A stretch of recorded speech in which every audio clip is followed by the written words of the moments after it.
Wait, No, motherfucker, how you gonna no, tell no, me? no. You can't. No, no, brother. You can't insult me. I have no problem with being insulted.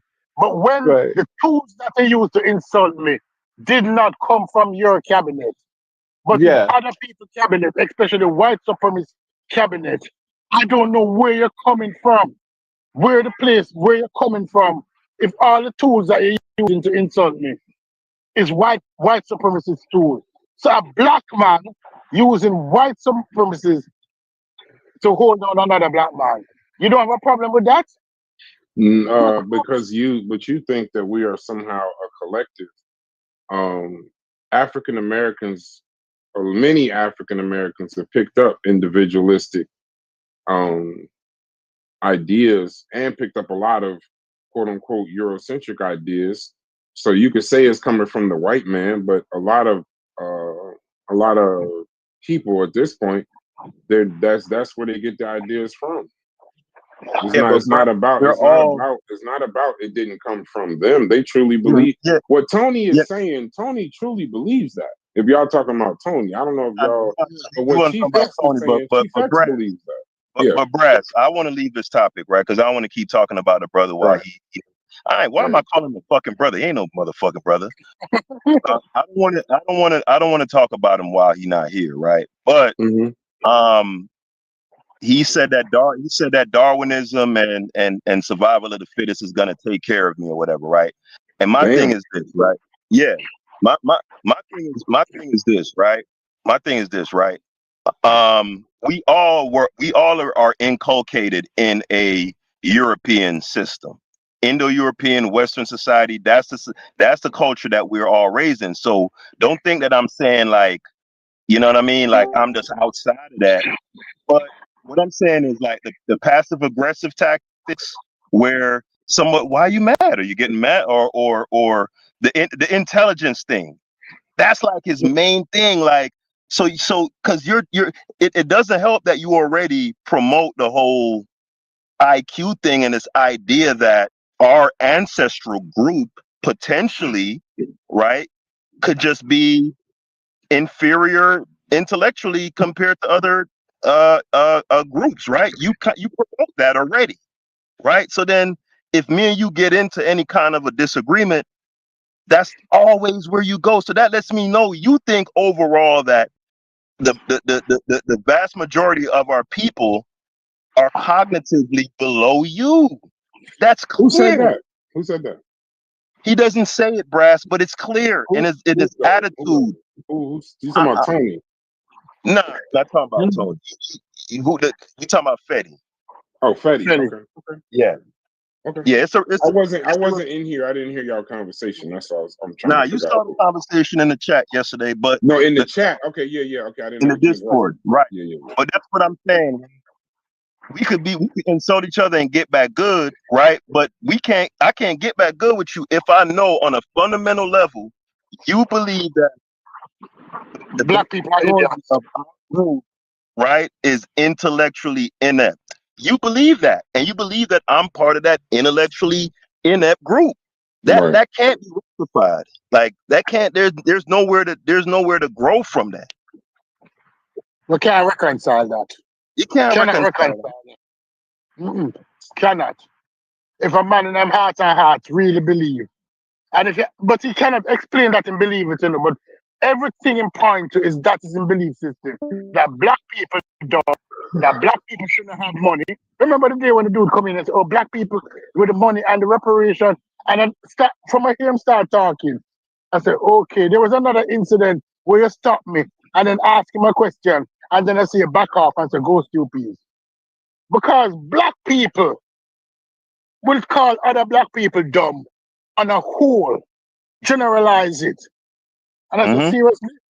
I'm not saying that we don't have dumb black people, but the general population of black people dumb, right? Nah, I think when I stopped you, I remember that.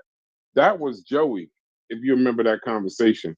Yeah. That was when Yeah, remember we were he talking does it. about if He all the does it money in the too. world was to if It's we Yes. were gonna to go right spread back. all of the money equally, would it make it back into the same hands? And he Yes. just immediately started talking about black people. And I was like, what the hell are you? What do you mean by, like, why are you talking about black? We're not talking about black people right now. We're talking about the whole world. He was like, nah, but blacks don't know what to do with money. And they ain't figured it out. And the only thing I found strange, Stu, that's how I tell you calm down, because I thought you were about to cuss him out, is that I don't like those terms because it happened again today. When we're talking about the whole world and you just immediately just say, well, black people don't know what the hell. So yeah, they'll probably just give it back. I'm like, bro, we're talking about everyone. And what pissed Corey off today is we was talking about Charlie Kirk. And then the first comment out of Tony's mouth was, well, what about black on black crime in Chicago? Like, what the fuck did that got to do with what we're talking about? So that, like, it's funny, them little Freudian slips will let you know what a motherfucker actually thinks. Right. You know, what's really behind what's going on. No, you see, once you start listening, boss, you see, once you start listening to many of these individuals, you realize that you can't be in my army. You cannot be in my army. You realize that deep down in the subconscious, what they really think, they have been indoctrinated and they continue to listen to these far-right people. And it's a dangerous thing to the black community because everything now, I'm not saying some things are not black people's fault, but you start overlook that and say everything is black people's fault. It's we alone. Think about it. All the people on this panel, I see DQ up here, I see Miss Sincere up here, I see Smalls, myself, Chef, Stu Peas, Anathema, and Brass, right? Mm. The whole, if we give black people money, they're just gonna buy Jordans and rims. If you subscribe to that, then you're basically saying at least about 4 out of 10 of the people on this panel is just gonna buy a bunch of Jordans. Yeah, Jordans. Essentially, yes. Essentially, yeah. Yep. So you're saying that black people dumb. That's what you're saying. Essentially, yeah. I'm not gonna. That's the feeling that I got. I mean, I can hear a motherfucker when they talk, and I ain't gotta call them a name about it, but I can hear a motherfucker when he talks. If I get the feeling that that's where you're going, then you know, it is what it is. But I run from those kinds of conversations. You know what about my boss? I used to believe that it's unique. That is one nigger thing like that. That's one nigger in a million. But the more I'm talking to people, I realize that this YouTube is good, but this YouTube is doing some damage in this community that's second to none. That some people selling some information and people buying it. When I look at how the red pill argument went ablaze in the community, and I said, seriously? High school dude who couldn't get in the pussy, all of a sudden now, them is high value people, so they have high value expectations. And I said, if it wasn't for YouTube, you wouldn't be thinking this way. Every morning in Africa, a lion gets up and he knows that he has to be faster than the slowest gazelle to survive. And every morning, a gazelle gets up and he knows that he has to be faster than the fastest lion to survive. It's survival. Right? Nobody is gifted anything. We know that. That's why this Trump is live too, y'all. Yeah, that's why Trump don't bother me. Because I know we can survive. Because we are always faster than the fastest lion. And we are always faster, if we're the lions, than the slowest gazelle. Yes, sir. All right, Brass, you ready? Yeah. Let's get it. All right, so I want to first start here. Let's frame the debate. Mute everybody who's not in the debate and give an introduction. We're listening. Okay. Yeah. No question. Yeah. So yeah, this evening we're going to be debating if Garvey was a scam or not. You know, this is a pretty popular sentiment in I wouldn't say the black community. I say the black community at large doesn't look at it like that. I would say the people who look into, like, you know, who study like our past, right? Particularly on YouTube, I would say the general sentiment was that Garvey was a scammer. he never owned any ships, or he told people that he had ships when he didn't have any ships. So that's what we're going to be discussing tonight. We're going to exonerate Garvey, and we're going to put him in his rightful place. My contention is that he never scammed anyone whatsoever. And yeah, that's pretty much it. My contention is simple. I think that Marcus Garvey, while being a great man, a few things can be true. While being a great man, well, a great historical figure, I think that he was definitely important in the story of our people on this continent and in Africa and in Jamaica. I would assume also, but that in order to believe that Marcus Garvey did not scam specifically Black people, but just scam in general. In order to believe that, I would have to believe that this intelligent man, who people think is brilliant, though he worked with W.E.B. Du Bois and all of that, you'd have to believe that he was an idiot. And the people that are saying that he wasn't scamming, you're actually playing with his intelligence, because either he was scamming or he was a bumbling fool when it came to business. Okay. My point. All right. So I want to start here. Let's set some parameters, right? So I want to define, for the purposes of the debate, from what I, in my opinion, scamming / fraud. I want to define that term right quick, right? So I go to AI overview, and it says, in law, fraud is the intentional use of deceit, trickery, or dishonesty to gain an unfair advantage or deprive another of money, property, or a legal right, resulting in a harm or a loss to the victim. So that's how I'm going to be defining it for the purposes of this discussion. And that's what I'm going to say that Garvey never did. I'd like to know if my opponent. One more time. You want me to read it again? Yeah, just read it real quick. All right. So it says, in law, fraud is the intentional use of deceit, trickery, or dishonesty to gain an unfair advantage or deprive another of money, property, or a legal right, resulting in harm or loss to the victim. Copy that and put it in the chat from me. But you accede to that, or no? You don't have to.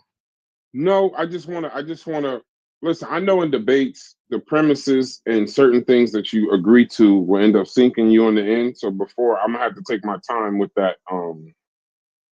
With that, I just want to look through that for a second, and lay out your thought. I mean, and I know everybody is on mute, but if anybody had anything to weigh in on that topic, I mean, on that, not the topic, but the definition. That definition of fraud, I'll accept that from the people in the group, as if I should take that on face value. Because just know, Haskel, I know you're an upstanding guy, but we're debating each other.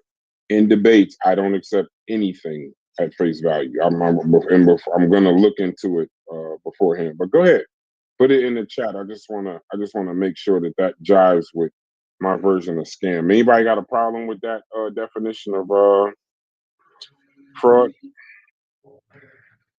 Or is everybody just on mute? I know y'all get tired of me blaming y'all for being on mute. Nah, we cool with that shit. Yeah, I'm with that. Haskel a motherfucking problem. That's all I'm gonna say. That boy nice with the linguistics, with the verbiage. He's a hellified orator. Yeah, so was Garvey. All right. I gotta watch this. This a class style. So was Garvey. So was Garvey. Hold on. Did you put it in the chat? I just want to analyze that, make sure that statement makes sense. It's in the chat. Oh, hold on. I'm terrible with the general chat part. Terrible. But remember, if you want to add an addenda, it's not in the general chat. It's in this chat, the bubble. No, the that's little what I'm message. saying. I'm terrible with that. I'm like, when people say put in the chat, I never look in the chat of the Discord ever. Okay. Yeah, you said remember. Oh, what was I saying? I lost my train of thought. I was gonna say, remember, if you want to add an addendum to that, you don't have to necessarily accept the definition. We can, just as a work, just so the discussion could go forward. But if you want to add a qualifier to that you believe should still fall within the realm of what you would consider scamming, you can still do so. I just wanted the audience to know the perspective that I'm coming at it from. Mm-hmm. So, Okay. All right, go ahead. I think we could do this. I mean, it's not fluid. This is fluid, so it's not from. Go ahead and go. I'm listening to you. Now present your. all right, perfect. Present your. I just want to make sure we're on the same page. So, boom, we're gonna get started. All right, so we're gonna start with the trial of Marcus Garvey for mail fraud, right? So, of course, Marcus Garvey was the vice president of the Black Star Line. So him, Orlando Thomas, who was the treasurer of the organization, George Tobias, and his secretary, Ely Garcia, were all indicted for mail fraud in February of 1922. By the way, all of this stuff that I have is being read from one article or one section of a book, and I'm going to be putting the link for that in the chat because he has a bibliography at the end with all the sources and everything. So just so y'all know. All right, so they were indicted for mail fraud in February of 1922. Immediately after that, the government seized all of their books. Then the prosecutors also mailed questionnaires to all 35,000 Black Star Liner stockholders looking to accumulate evidence, right? All right, so the trial begins a year later. The litigation begins in an uproar as Garvey dismisses his attorneys who encouraged him to cop a plea. So I want to enter that as my first exhibit to say that this counts for points for Garvey for not being a scammer because no, I'm not copping no plea. I didn't scam anyone, right? Garvey felt that the lawyers were setting him up. From the outset of the trial, the courtroom atmosphere seemed permeated by hostility and scorn. The prosecutor famously admonished the jury during his closing argument by saying, quote, "Gentlemen, will you let the tiger loose?" His statement indicated an obvious bias, as there were 3 other defendants in the case. So it's clear Garvey was who they wanted, right? Now, of course, Garvey was found guilty on one count of using the mail to defraud, right? So let's see here. For years, historians have doubted the legitimacy of Garvey's conviction. So now we're going to examine the merits of those doubts by conducting a legal analysis and investigation of the facts.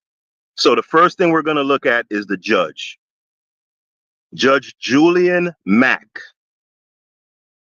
Judge Mack was known for his enthusiastic dedication to political causes. Benjamin Cohen, a well-known jurist, once noted concerning Judge Mack, he did not merely lend his name to movements, he was active, a doer, right?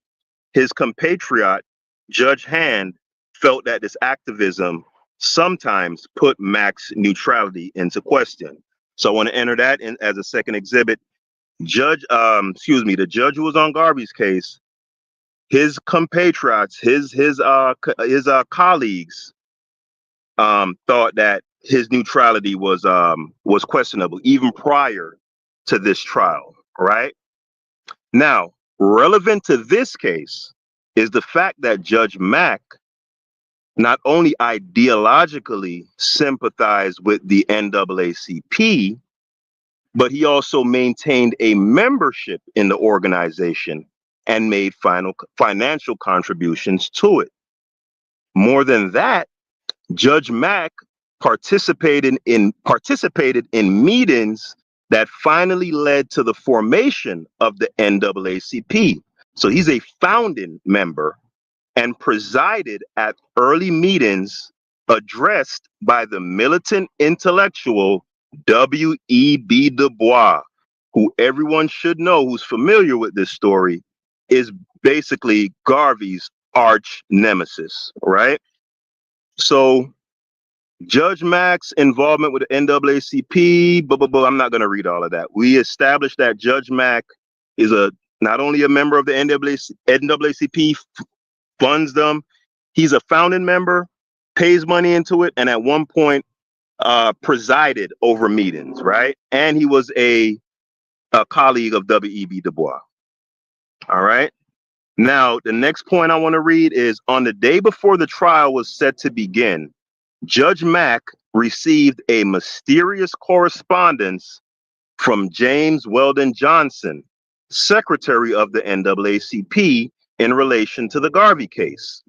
Regardless of the contents of that correspondence, the mere existence of such contacts between the NAACP and Judge Mack speaks to the judge's susceptibility to bias. All right. So we're going to go into the legal issues as to why Garvey should have not been convicted. So legal issue number one, Judge Mack wrongfully failed to recuse himself by committing a lie of omission. At trial, Garvey presented a petition for Judge Mack to recuse himself from the case. Only 3 years before this trial, the Supreme Court handed down a landmark decision on judicial disqualification. It's called Berger versus United States. It basically states that in order for judicial bias to be sufficient for recusal, and recusal means the judge taking himself off of the case, the bias must be based upon something other than the rulings in the case. Right? Now, let's see here. We're going to skip that. So it can't be anything frivolous, but it has to be substantial, right? So Garvey files a motion for recusal. And this was based on the fact that Judge Mack had a membership in and had an affiliation with the NAACP. Although the NAACP was not technically a party to the case, it was one of the leading entities that demanded the investigation, right? Garvey included in his petition the full letter written to the Attorney General advocating for his indictment, in which 4 of the 8 signatories currently held office in the NAACP, right? So 4 of the people who signed the petition to the Attorney General to pursue charges against Garvey were in the NAACP. Garvey argued that exposure to such propaganda against him had caused the judge to be unconsciously swayed to the side of the government against the petitioner, prejudicing him in the very issues of which will come before your honor at trial. He's speaking to the appellate court when he uses that language, right? Because this is his appeal. Let's see. Is Garvey's allegations of bias, related were found heavy on Garvey's found in meetings. So we already covered that, him being a founding member. In denying the petition for recusal, Judge Mack admitted that he contributed to the NAACP and read its magazine, but refused to confirm his membership within the NAACP. He disclosed that he read the NAACP's journal, asserting that he had only perhaps glanced at the headlines. However, Judge Mack then contended that if newspaper articles can be found to persuade judges, then a judge, unlike the jury, would never be allowed to read newspapers.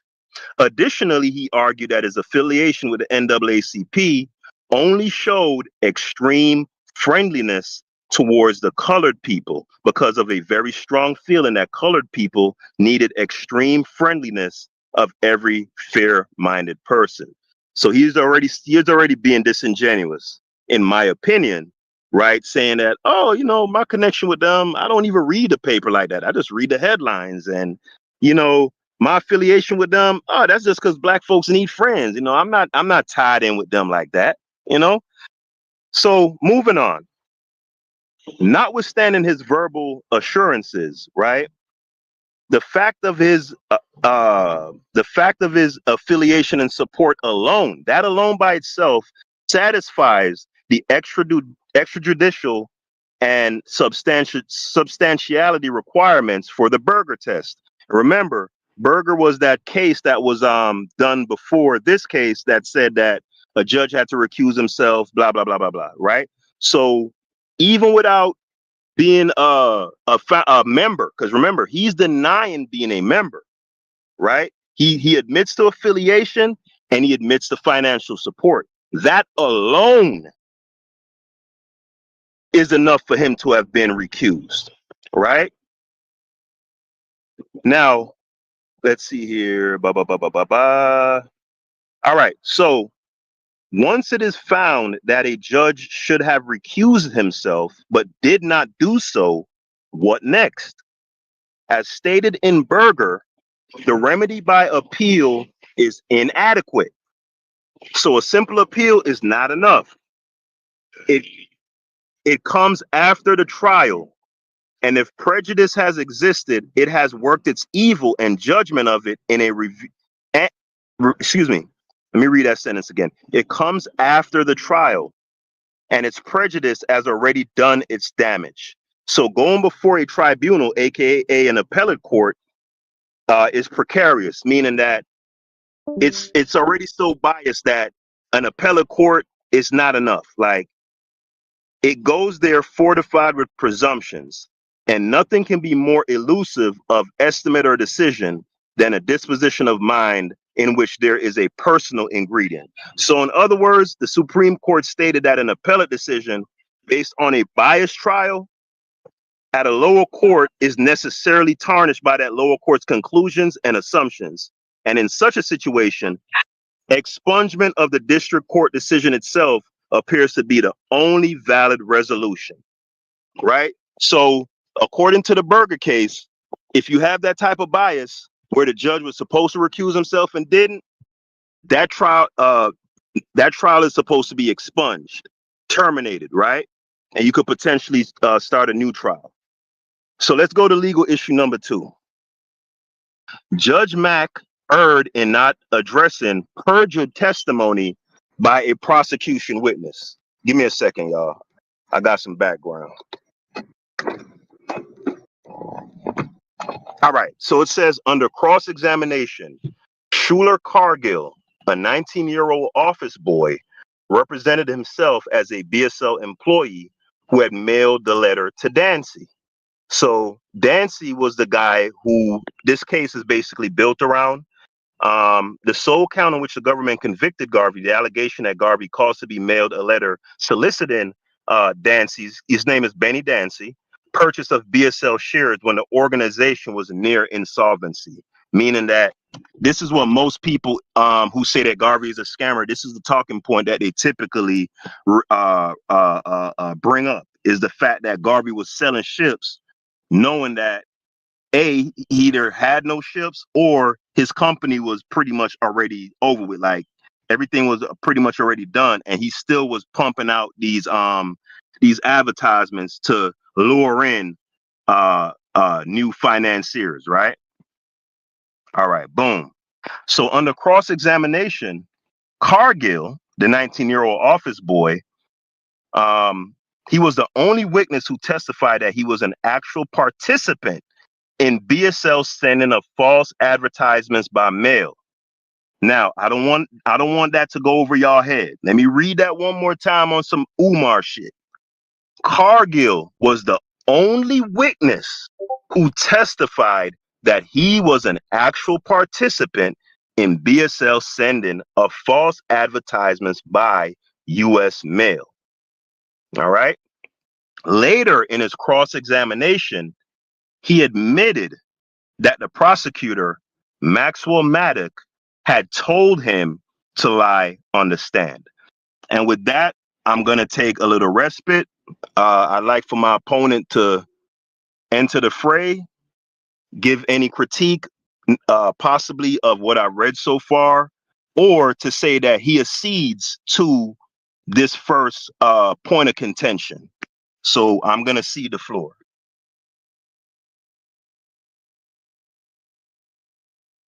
That was interesting. You went to a few areas. Now, quick question: Am I responding to you, or am I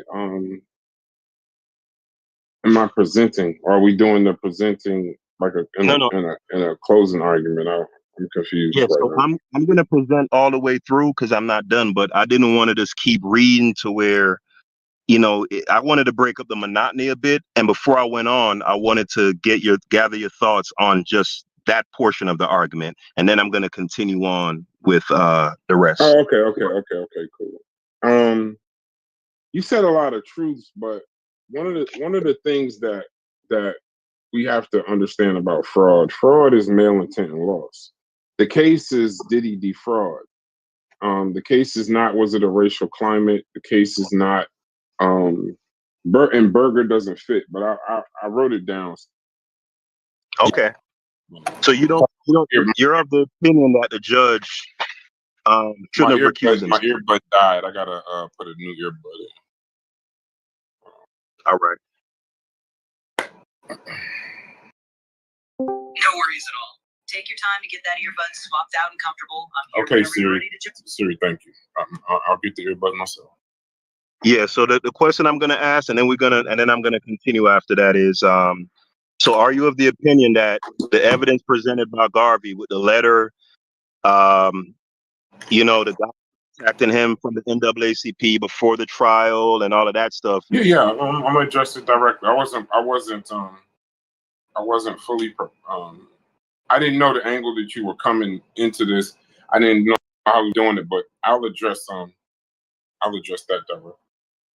Okay, and that's why I wanted to stop too, because I know I didn't want to bombard you and the audience with just a bunch of information, right? Without it being broken up. So I'm going to continue. Hold on one second. I can hear you in my ear, but I shouldn't be in here. Hold on one second.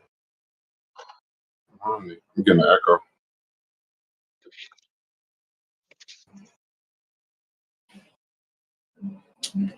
Go ahead. Hey, Garen, hand me my what's name. You good to go? No, give me 1 second. I gotta mute out. I got an echo. All right. So anybody want to jump in? We're going to do 2 minutes. Anybody that's on the Discord panel, you could go ahead and jump in and speak to that first point that I made, or the first argument, while Brass get his stuff together. So anybody want to chime in? No, they probably don't. Okay. I still got an echo. What the fuck am I doing? Are you saying that Garvey? Are you trying to insinuate that Garvey trial was unfair from the beginning? That the judge that was involved in the trial. Okay, so you're establishing that one, the trial was unfair, right, and two, that the odds were stacked against him, right? The judge, right. And then you're also implying that there wasn't sufficient evidence because there's only one person that testified as to him committing mail fraud. That one person would mail a letter. And that one person admitted that he perjured himself. Well, actually, I haven't gotten to that part yet. Okay. So you're saying that there was insufficient evidence. It's based on hearsay of one person mailing a letter, because at that time I would have said it was a registered letter where there was proof that this letter was actually mailed out. If people understand what registered letters are, what is a registered letter? Well, it was definitely, you know what? I don't want to give away my position, but yeah, what is your opinion on the on Judge Mack recusing himself? From what I read, do you believe that he should have recused himself? A judge recusing himself is based on many factors, because if we follow the judicial system, many cases will be held up based on the fact that some judge has intimate information about an ongoing trial before the trial happened. Garvey was a prominent figure. He was a well-known figure, one of the well-known black men at that time.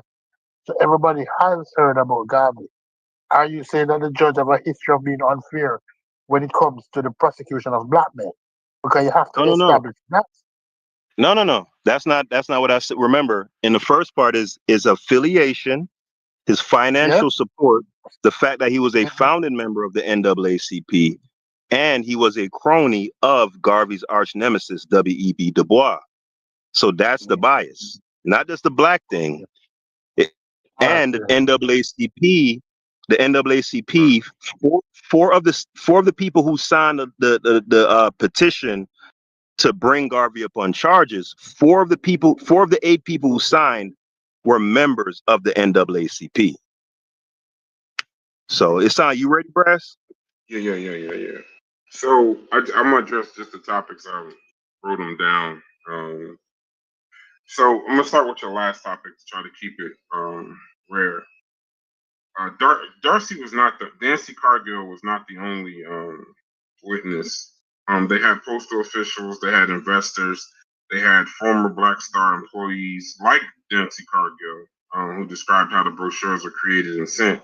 But they also had financial and accounting witnesses, all in regards to this trial. So his testimony was important, but his testimony that you're saying that they told him to lie about was corroborated by many others. Now, I will see to the point that he lied because these are points of history. These people can go look them up. But they also noted in Second Circuit 1925 that the evidence was sufficient regardless of the disputes over his credibility. And then on top of that, you're saying he committed perjury, but no perjury charges were ever filed.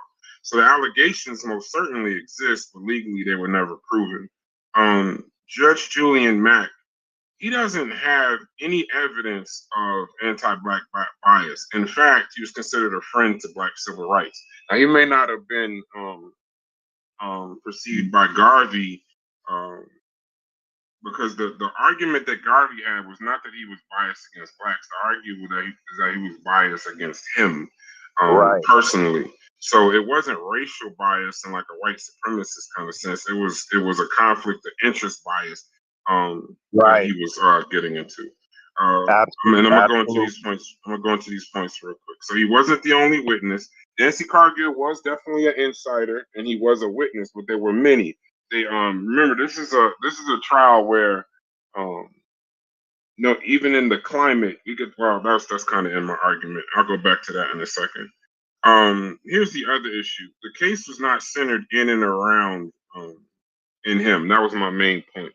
You made the statement that the case was centered around Cargill, but if they're like even Stupes just said, this is a case where there was an over abundance of evidence pointing to it, plus his own signature, which I'll get into later. But I just want to speak to your points, and I like the way you're doing this. That way we can keep it somewhat. Now, you mentioned that the Supreme Court saying in a bias in lower court, according to Berger, should result in expungement. But the reason why it didn't is because, similar to what Stupes just said, Berger sets a principle and the burden is high. You must prove actual bias, not association. So by you saying that he was associated with NAACP, that doesn't prove bias. That just proves association. There's no actual bias. His connection did give an appearance, but it was not judged personally. We're talking about law, right? So we could talk about opinions and what we think, but the law stated that if bias had been proven under Berger, the conviction would have and should have been reversed. I agree with you there, but there was an appellate court that ruled on that said that the threshold wasn't met. When you say that under Berger, max bias should have meant expungement, then if max bias met the Berger test, the second circuit court wouldn't have reversed it. And even if you toss Mac, the jury still saw a doctored ship brochure, $630,000 missing, roughly at $5 a time from poor black folks at the time. There was $630,000 missing that was not accounted for. And then also false financials. That's fraud with or without the bias of Mac, even if that's perceived. When you talk about and I'm just addressing your points. And when I present my argument, once you get through yours, when you go through, one of the things that I've always considered when you were talking about this was we are talking about 1920, right? So we're not going to act like the climate of the time wasn't racist, right? So the climate was most certainly racist. Hoover, he literally was targeting Marcus Garvey. He was admitting to doing that. So I want to get this out the way. He wanted Garvey, quote unquote, out the picture. The U.S. system in the 20s was hostile. His affiliation with the NAACP, Judge Mack's affiliation with the NAACP, and the fact that Garvey was tried in New York, it gave the appearance of definite bias, no question. But the core facts, and this is one of the things I want to do in this conversation. Whenever you hear the words bias, I want you to also understand that none of that was ever proven in any court. Every time you hear anything in regards to perjury, just don't forget the pure fact of the crime, that there were witnesses, an overabundance of evidence, $630,000 missing. Now, I'm only talking about this scam because I want to just what Haskel was talking about. So federal juries in New York in the 1920s were overwhelmingly white. So that environment surely didn't help them. But here's the key. The jury's job in this particular case, we're not talking about all the cases. Me and Haskel are not here to talk about racist juries in 1920. We're here to talk about the Marcus Garvey case. So did the jury, that all-white jury, did they like Marcus Garvey? Probably not, right? They could have lynched him. If they wanted to lynch him, they would have. But the jury's job wasn't to like him. It was to decide whether those goddamn brochures and mailings constituted fraud. And his conviction wasn't based on his speeches or his nationalism. It was based on the paper trail that he left. Because that racism doesn't conjure up a fake-ass ship photo. It doesn't invent $630,000 in missing money. The jury saw those receipts, and that's why they convicted him. So I want to go back to your other points. I'm trying to do your points. So let's get into Mac's affiliation with the NAACP. Mac's affiliation with the NAACP, he was a prominent Jewish American jurist. For the people that don't know him, he was a progressive and civic leader. He was known for his involvement in reform causes, child labor, juvenile courts, and philanthropy. His connection to the NAACP, like Haskel said, was that he's a founding member of the NAACP. He chaired NAACP meetings. This affiliation was well known, and he was a public supporter of civil rights causes of Black people. Now, why this matters is Garvey's obvious defense, like Haskel said, was that would prove bias, because everybody knows, or if you don't know, the boys, if Garvey was Joker, the boys was Batman. I would consider that kind of the relationship. But once again, the appeals court did not agree that Mac was disqualified. This conviction was upheld. Now, they did use Berger versus United States 1921, but once again, in the courts, it did not uphold. Now, if you're claiming that Mac was NAACP and the boys hated Garvey, and therefore you feel like Garvey was railroaded, yes, it definitely raises ire that Judge Mack had NAACP ties. It definitely raises ire that Du Bois was a close friend to Judge Mack. But I still want to make sure that we do not leave the fact that his affiliation doesn't erase the evidence of a doctored ship photo, mail solicitations, $630,000. Now, the bias can explain the pursuit of Marcus Garvey, right? They brought him. He was on with a couple of, I think it was 3 or 4 other people. I'll get the exact number, and it was clear that J. Edgar Hoover wanted him, quote unquote, out of the picture.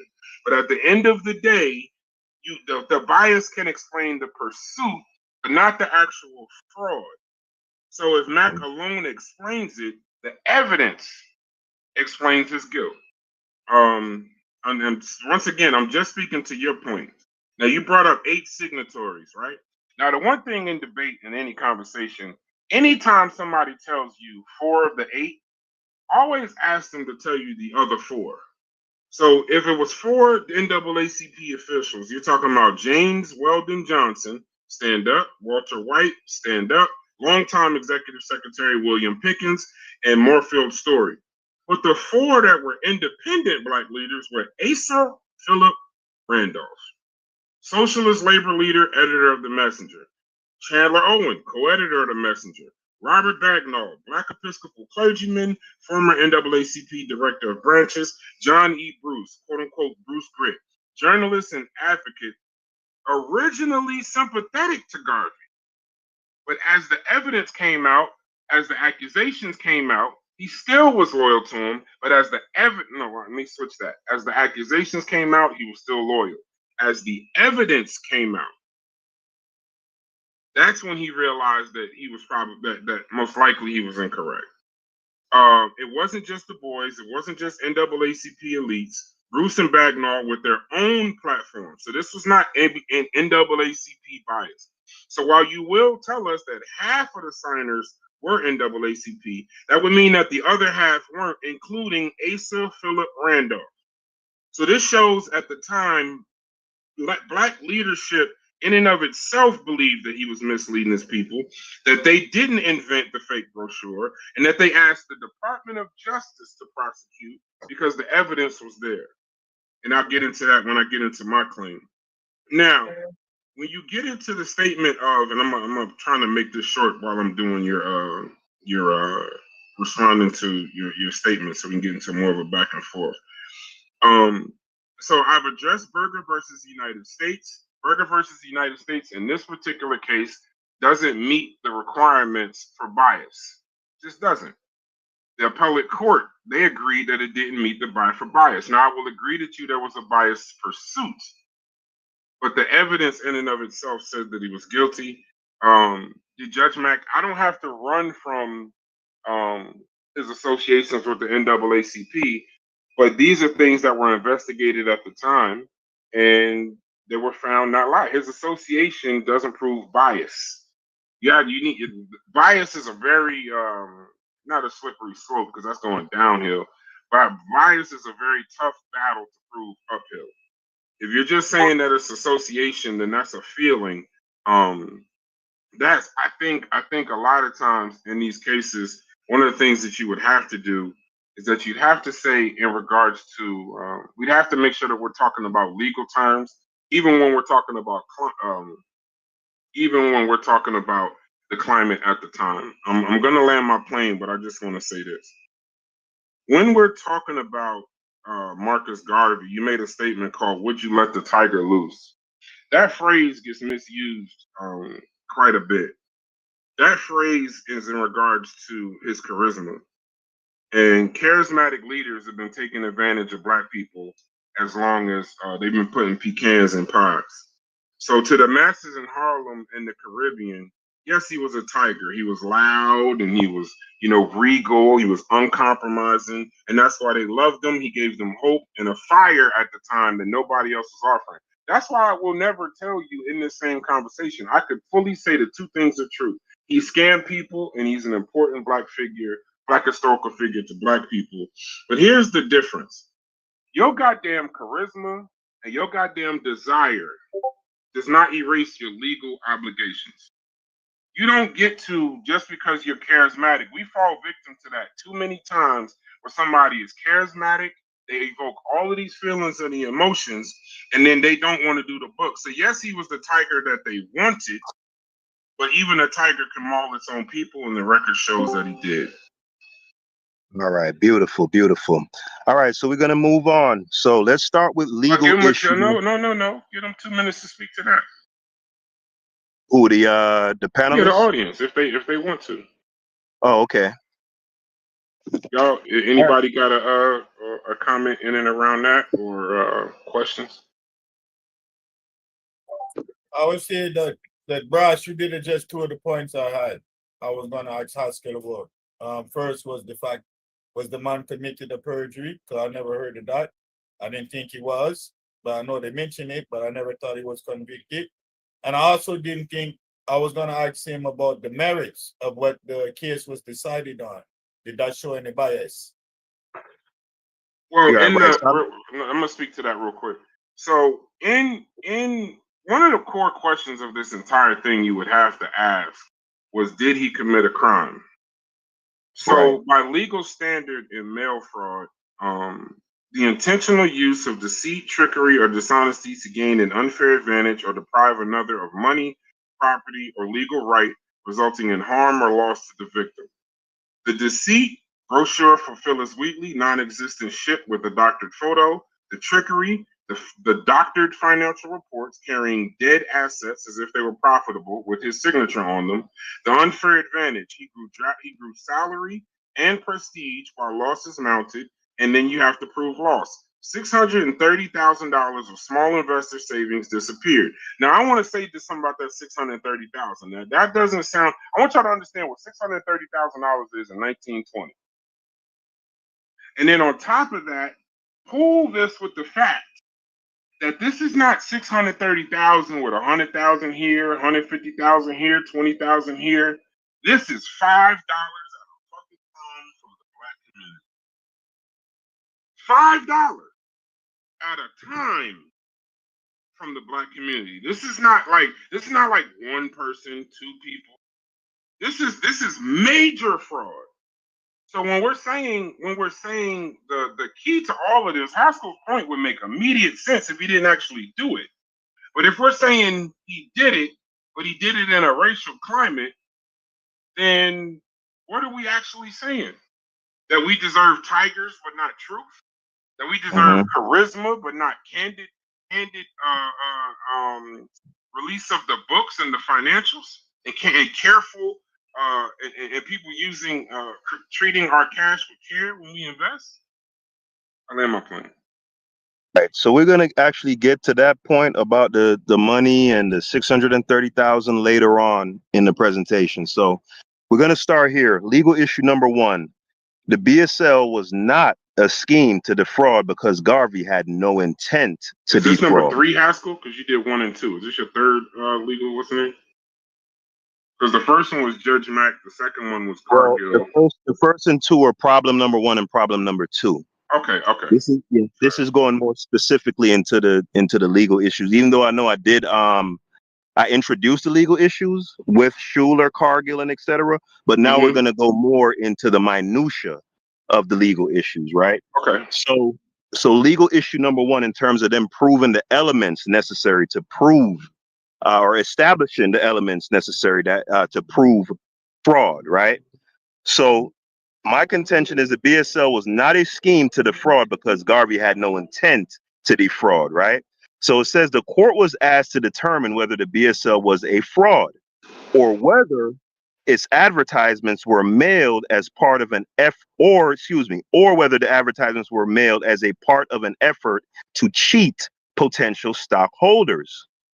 With no evidence of fraudulent intent, the prosecution proceeded to paint a generally negative picture of Garvey and his officers, attempting to show that they were not serious businessmen. So I want this key point to burn into people's minds. The argument that the prosecution mainly made was mainly centered around Garvey's incompetence, right? That's 630,000, right? That they argued that was lost. They didn't make the argument that Garvey essentially availed himself of this money. They never made that argument, right? So we're going to move on. Indeed, the BSL officers engaged in unprofessional business practices that gave the government grounds upon which they could arouse suspicion of the officers' judgment. BSL accountants lost one of the accounting ledgers, right? That's suspicious, as Umar would say. Isn't that suspicious? Right? The UNI newspaper or restaurant business funds were sometimes used to pay back BSL debts. And the BSL purchased ships without expert consultation or sufficient inspection, leading to huge losses. I want everyone, again, to stick a pin in that point. For those people who always reiterate that argument that he never had any ships, no, they purchased ships, but a lot of those ships, they didn't have enough expert consultation, and it didn't go through enough inspection. But that speaks to ineptitude, incompetence, not fraud, right? So let's move on here. So the larger unaddressed question was, what motive did Garvey have to create a scheme to defraud? Right? Now, as with all fraud cases, the main motive would be to enrich one's self, right? And I think no one would dispute that, right? So let's see if there's enough there to prove that Garvey enriched himself through this scheme. So after confiscating the organization's records, the government found that Garvey took no money for his own personal use. Consequently, it was not even alleged in the indictment. That's a bombshell. Let me read that again. The government found that Garvey took no money for his own personal use. And not only that, the government never even made that allegation in the indictment. That's key. If Garvey received no personal enrichment from the sale of the stock, what motive did he have to commit fraud? Although personal enrichment was not an element of the mail fraud statute, it is unlikely that the drafters contemplated that a fraud scheme in which someone would run an expensive, time-consuming operation, such as a shipping company, for no personal benefit would fall under the statute's purview. So this might steel man or might help my opponent, but I'm going to reiterate it because I want to show that I'm being candid and being honest in this discussion, right? Because at the end of the day, I'm not just here to intellectually prove that Marcus Garvey shouldn't have been convicted of a crime, right? That's part of it. But I also want to prove that Marcus Garvey never committed scamming. So don't think that I'm trying to make some sort of technical argument to get him off. No, that's not what's going on here, right? So it says, indeed, Garvey had many financial incentives for making the BSL a success. He was supposed to receive a salary of US $10,000 a year from the Black Star Liner, but it never materialized once the BSL went into financial decline. Now, how many of us believe, without knowing all these details, that Garvey basically got 35,000 stockholders, poor people, right, at $5 a pop, probably monthly or whatever they contributed, right? Never got any ships. Most people believe that. He collected all this money, never purchased any ships, and basically pocketed that shit and was living like a fat rat, right? So not even the government put that in the allegations. That is a bombshell. That is key. I want the listening audience to hone in and focus on that. What type of scammer sets up a scam that don't enrich him? Makes no sense. All right, but we're going to continue on. So as I said earlier, he was supposed to get $10,000 a year from the BSL, from the Black Star Liner, right? The BSL board of directors determined whether Garvey would receive the salary. That's another thing. He had a board of directors, right? This wasn't a one-man show. This wasn't no Umar shit. Umar ain't got no goddamn board of directors, no oversight, nothing, right? I want that to be a key point too. He had a board of directors.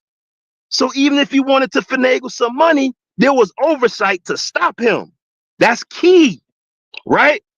It says the board's decision in turn depended on the organization's financial strength.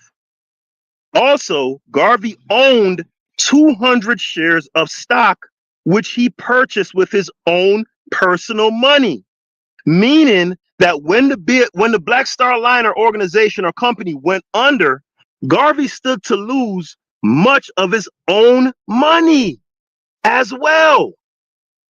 The premise of Garvey's conviction was that he intended to run the BSL in a way that would cause it to never gain in value. Yet, in spite of never gaining value, basically sell the stock at an inflated price and collect the money. However, because Garvey had so much of his own personal financial fate invested in the project, by purposefully ruining the BSL, Garvey would have lost thousands of dollars of his own money on top of the $10,000 that he was supposed to get as a salary yearly. All right, so we're gonna move on. In addition to this financial stake, Garvey's reputation as a black leader would have been completely sullied, right? After his release from prison, he went back to Jamaica, and he went right back to advocating for black folks. That's not a key point, but it's an aside, right? So we're gonna go to legal issue number 2. Garvey could not have known that his advertisement was misleading because the BSL's failure resulted from circumstances that he could not have been aware of. So this is going to address the whole issue of the mailing the advertisements, saying that they got the SS Weekly and blah blah blah, right? So there's no way he could have known. He could have been aware of the fact that the BSL company was basically defunct, and we're going to go into exactly why that is. All right.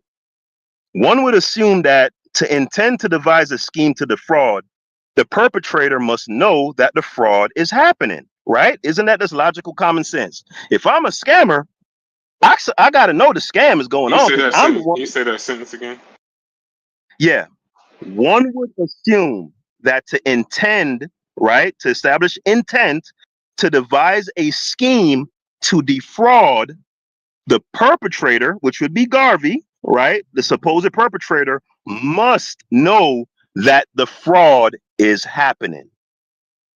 Okay. This is the case whether or not the defendant actually controls the alleged fraudulent act, right? So let's go over that again. Whether or not he actually controls the fraudulent act, right? Meaning that he perpetrates it himself, like mailing out the advertisements himself.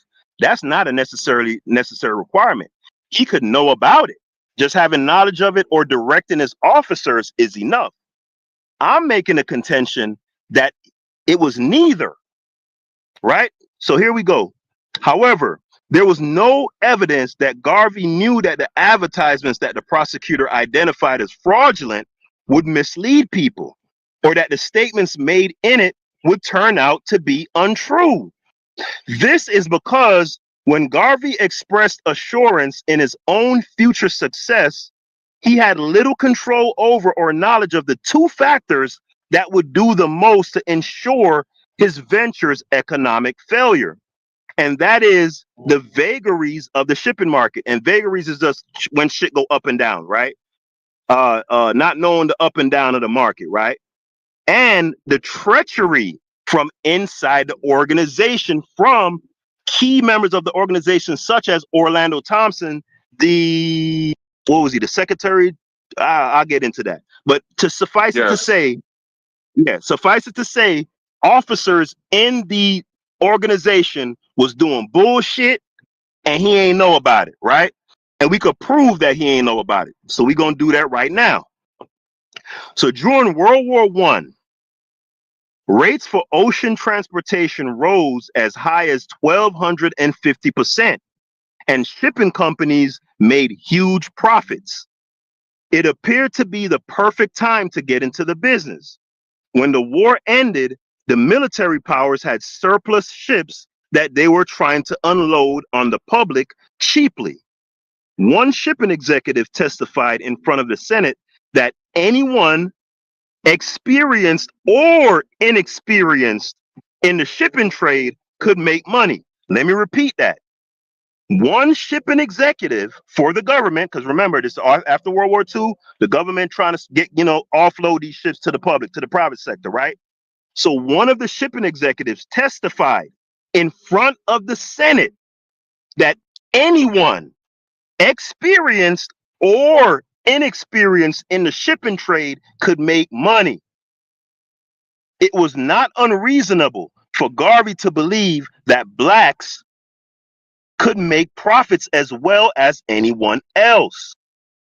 Indeed, in a little over a year from its inception, the BSL had acquired 2 ships and was up and running. Let me repeat that for the people in the back. For the people who always reiterate the point, oh, Garvey ain't never had no ships and blah, blah, blah, blah, blah. Let me read that again. Indeed, in just over a year from its inception, the BSL acquired 2 ships and was up and running. Matter of fact, they made a run, I believe, to the Caribbean or Central America. Can't remember, but that's an aside anyway. Thus, the expression of confidence in the creation of a black steamship company was not in and of itself an unrealistic entrepreneurial vision, and it certainly was not a fraudulent act. And I'm almost coming to the end. We're going to do the same thing as we did with the first part. We're going to address legal issue 1 and 2. We're going to get my opponent's spiel on that, right? All right, so here we go. All right, so here we go. So by the time that Garvey began the BSL in May of 1919, he could not have known that it was possibly the worst time in history to enter that industry. By 1922, the U.S. Shipping Board would announce a loss of U.S. $51 billion and $44 billion the following year. So in 1922, a $51 billion loss, 1923, a $44 billion loss. And that is industry-wide in the shipping business. That's key. In fact, the president at the time, Warren Harding, introduced the Ship Subsidy Bill in February of 1922, proposing that Congress subsidize the U.S. Shipping Board to reduce government operating costs. Opening a shipping company during this time was like opening a mortgage company on the cusp of the U.S. housing crisis in 2008. Although it may have seemed like a great idea only 3 years ago, by the time Garvey filed all his papers and opened up for business, the industry itself had collapsed and he never even had a fighting chance.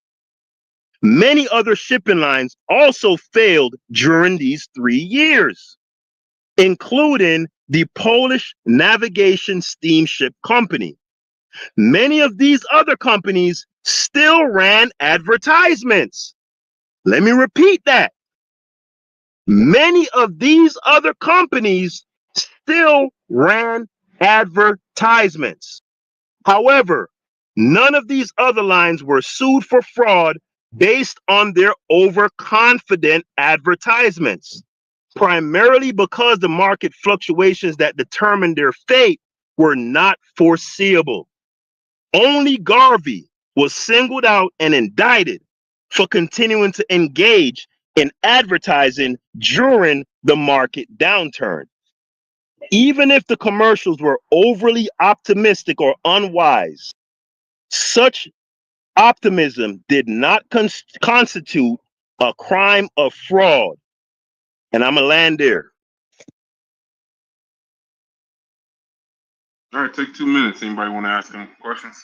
And then we're going to finish on this third part, right? How much more do you got to present? Because then I don't want to take too long. I got to present some. I'm just basically answering your stuff. And then I got. All right, so let me see if I could compress this down. Yeah, just like you go 3, I can go 2. I don't got to go that long. Pause. So what I'm gonna do is I'm gonna take out some excerpts of key points, and yeah, I'm gonna do it so we could close things up. So yeah, go ahead. Okay, so well, 2 minutes. 2 minutes. Y'all go. Anybody want to speak to something in 2 minutes? Yes, can I throw a question out? This is fascinating, very impressive. Love the topic, love the debate. Really learning a lot. Help me out with y'all sources. Where are y'all pulling from? I'm gonna be able to follow back up with some of these and take some of my notes. I'm gonna give you my entire presentation when we're done, and it's sourced out. That's what's up. All right. Thank you. I'm gonna put the It's just a lot. I'm gonna put it's a lot. I'm gonna put the I'm gonna put the article I'm reading from in the chat, and everything is in there. All the sources that the person who wrote the article and everything. Thank you. For Thank you. Appreciate it. So yeah, it's a lot, you know, and It I is a want to lot. say Once you start something. getting into this, it's Yeah, it's a lot. I want to say something before we continue. Right, is that, you know, business is difficult. The vast majority of businesses fail. The vast majority of relationships fail. Forget business. You know, if you think about it, right? Most relationships fail. Most romantic relationships fail. Most friendships fail. Most business relationships fail, right? Because it be a lot of shit going on in life, bro. And it's tough because in 2025, most people not going to take the time to go into the details of what happened and blah, blah, blah, blah, blah. You know what I'm saying? They just going to look at, hey, nigga, you was claiming you had some ships, and then you lost all them people money. You a scammer. You feel me?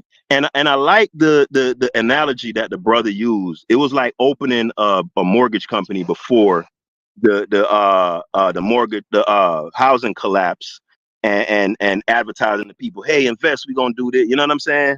But yeah, go ahead. Go ahead, Brass. Okay, so failure is common, fraud isn't. So I don't want to, and I want to stay on this point. We're talking about the fraud, not the officers within his company, not the climate at the time. I'll bring up one part of the climate, but failure in and of itself in business isn't a crime, but fraud is. And whatever other businesses failed, I'm not talking about them. Will I see to the point that he was targeted by Hoover? Because I already said that, yes. Will I see to the point that this is 1920s and the racial climate at the time? Yes. But in the very same damn token, did he commit the crime? Yes.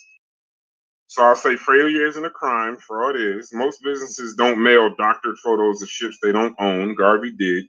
I'm assuming, I don't know, I wasn't prepared to have that conversation, but just based on the time, especially with Harding subsidies, I'm familiar with those.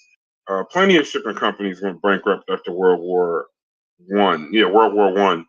But Garvey went to prison because he crossed the line into the sea. So if all we had was failure, then he would just be a tragic dreamer. But when that failure is covered up with false ads and fake numbers, that's fraud by definition.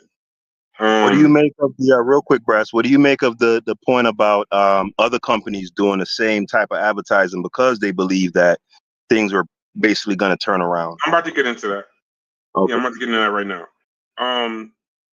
So if everyone lost money, why would they single out Garvey? If everyone was, if other people did what Garvey did, then cool. I mean, then if other people did what Garvey did, but they didn't get arrested, then okay. If we can find a case where it happened, then cool. But I want to stay on the conversation with Garvey. Plenty of U.S. shipping, the U.S. Shipping Board dumped its fleet during that time. And bankruptcy isn't fraud. But Garvey wasn't indicted for bankruptcy. He was indicted. I'm going to stick to this point because a lot of times in these conversations about Garvey, we get into the emotions. We get into that he's a tiger, he's a historical leader, but he was indicted for mailing brochures of ships that he did not own. Other ship owners, I don't know if they put out doctored photos and fake ads. We're not talking about them, but I know that Garvey did. That's the line between failure and fraud. Hardin's subsidies do not explain why BSL failed. The subsidies don't explain why Garvey lied to his investors. While market collapse is a tragedy, I am in the real estate business, tenants, properties, and commercial real estate. If I commit fraud after the housing crisis, my excuse is not that the housing crisis forced me to do it. My pen and my deceit caused me to do it. So now when we're talking about I'm trying to address a couple of your points. the U.S. Shipping Board, you brought them up. To be clear, the reason why they announced huge losses and admitted that many ships were uneconomical is because after World War I, the U.S. Shipping Board owned a massive fleet of war surplus ships. Many of those ships were obsolete, overpriced, or unseaworthy. The glut of ships on that market. Hold on one second. So the government scammed the people. I want people to make a note of that. I didn't talk while you was talking. My bad. I didn't say a word on purpose. The board announced huge losses and admitted many ships were uneconomical. Right? He was correct about that. But those glut of ships on the market, they drove the freight rates down. So the private companies were devastated, obviously. The Black Star Line, when they bought those ships at the post-war prices, like the Yarmouth for $165,000, by 1922, those ships were nearly worthless, so the company collapsed financially. Fine. He says Garvey's claim was that this was structural sabotage by the U.S. government and big shipping interests. You were right about Harding and the subsidies. It was the Merchant Marine Act of 1920. Now, the politics were that white-owned companies with capital got preferential access to subsidies and financing.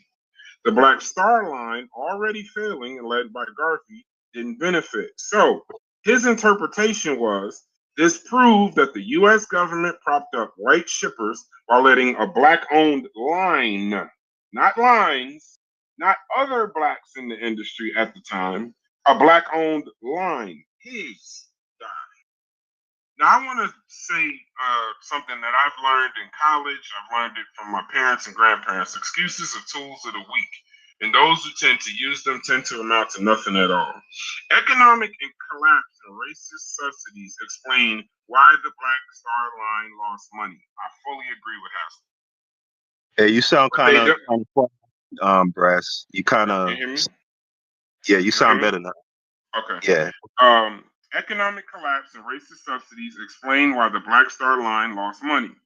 But they don't explain why Garvey mailed brochures for ships he didn't own, the Phyllis Wheatley, reported dead assets as if they were profitable, and targeted poor black investors with misleading claims. Once again, the $630,000 in question came at the expense usually of $5 to $10 at a time from black investors.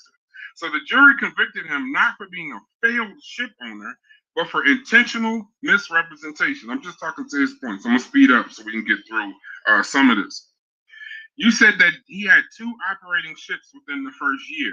You're correct. The Yarmouth, renamed the Frederick Douglass, was purchased in 1919 for $165,000.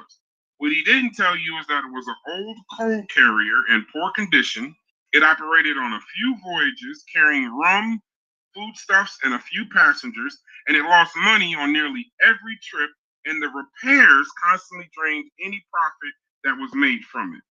The other ship that he had operating in the first year was the Shady Side, pun intended, a small excursion boat bought in late 1919 or early 1920. It was used briefly for river and harbor trips, even UNIA parades. It was not seaworthy for voyages, and it was quickly taken out of service. Now, why this matters in fraud? It shows, now for his defense, he'll say he actually tried to run a shipping line. Proof that it wasn't a total phantom company supports the claim he was more incompetent than fraudulent. But having a couple of ships doesn't erase the fact of the brochures of advertising for ships he didn't own. Don't forget that. Whoever's listening, just don't forget that piece. And everything that I say and everything that Haskel says, don't forget what he actually did. No sentiment. Here's the second part. Here's a key point to fraud. And I love how Haskel keeps presenting fraud and the keys to it, because he's not wrong on all of it, but he's wrong on a few things, but not this. He did say this. But I want to add something to his definition of fraud. Fraud does not require everything to be fake. It takes one deliberate misrepresentation to be a crime. So yes, The ship, yes, he did have two ships, but they were both falling apart. And operating two ships will never excuse the false ads and the $630,000 in investor money that disappeared. There was failure and fraud. They coexisted simultaneously with each other, like joy and pain. So now you got into, and I'm about to land my plane in a second. His explanation of his failure was shipping market was volatile after World War I. He blamed the treachery of his officers. He insisted he was unaware of these vagaries that had gone in good faith, believing anyone could make money in this booming market. And he wasn't lying. He was blindsided by economics, and he was most certainly blindsided by betrayal. I agree with Haskel. I have no need to argue with that. But optimism ain't a motherfucking defense.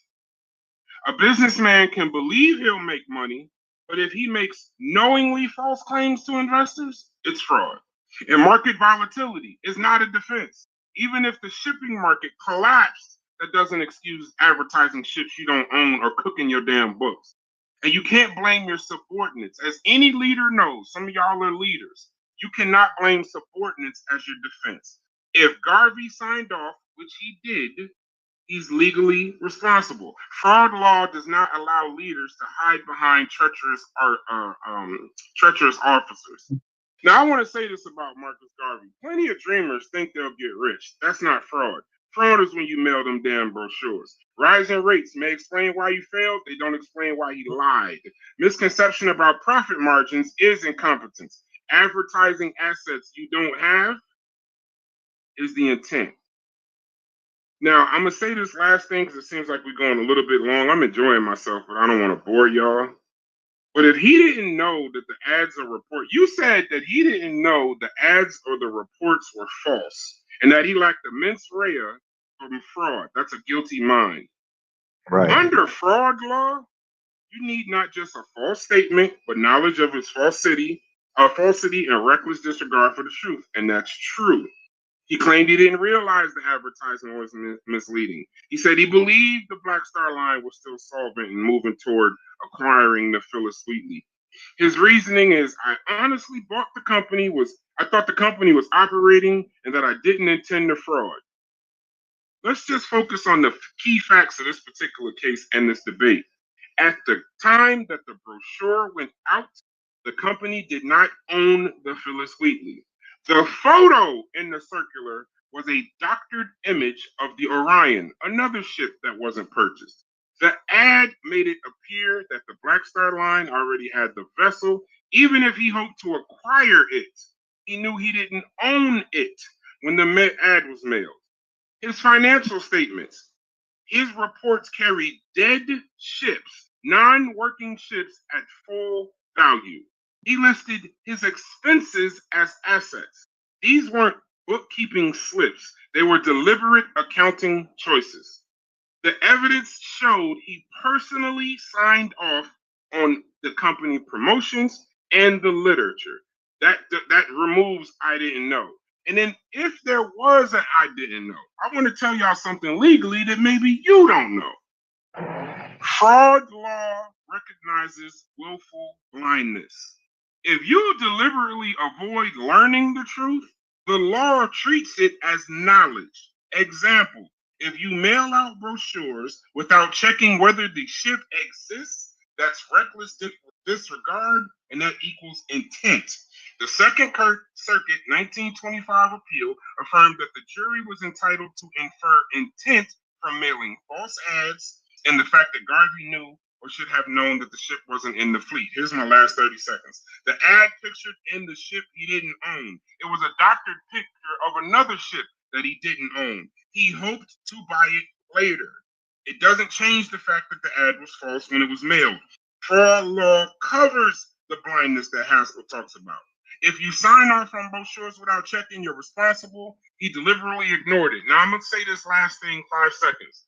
Either Marcus Garvey is the historical leader of Black people that y'all talk about, that I think that he is, but I think that Haskel must think that he's a bumbling idiot that don't know his ass from his hands and can't possibly realize that you cannot dock Fraud has nothing to do with feelings, and it only takes one case. So here's the thing: on my side, I only have to prove that he knew about one deliberate misrepresentation.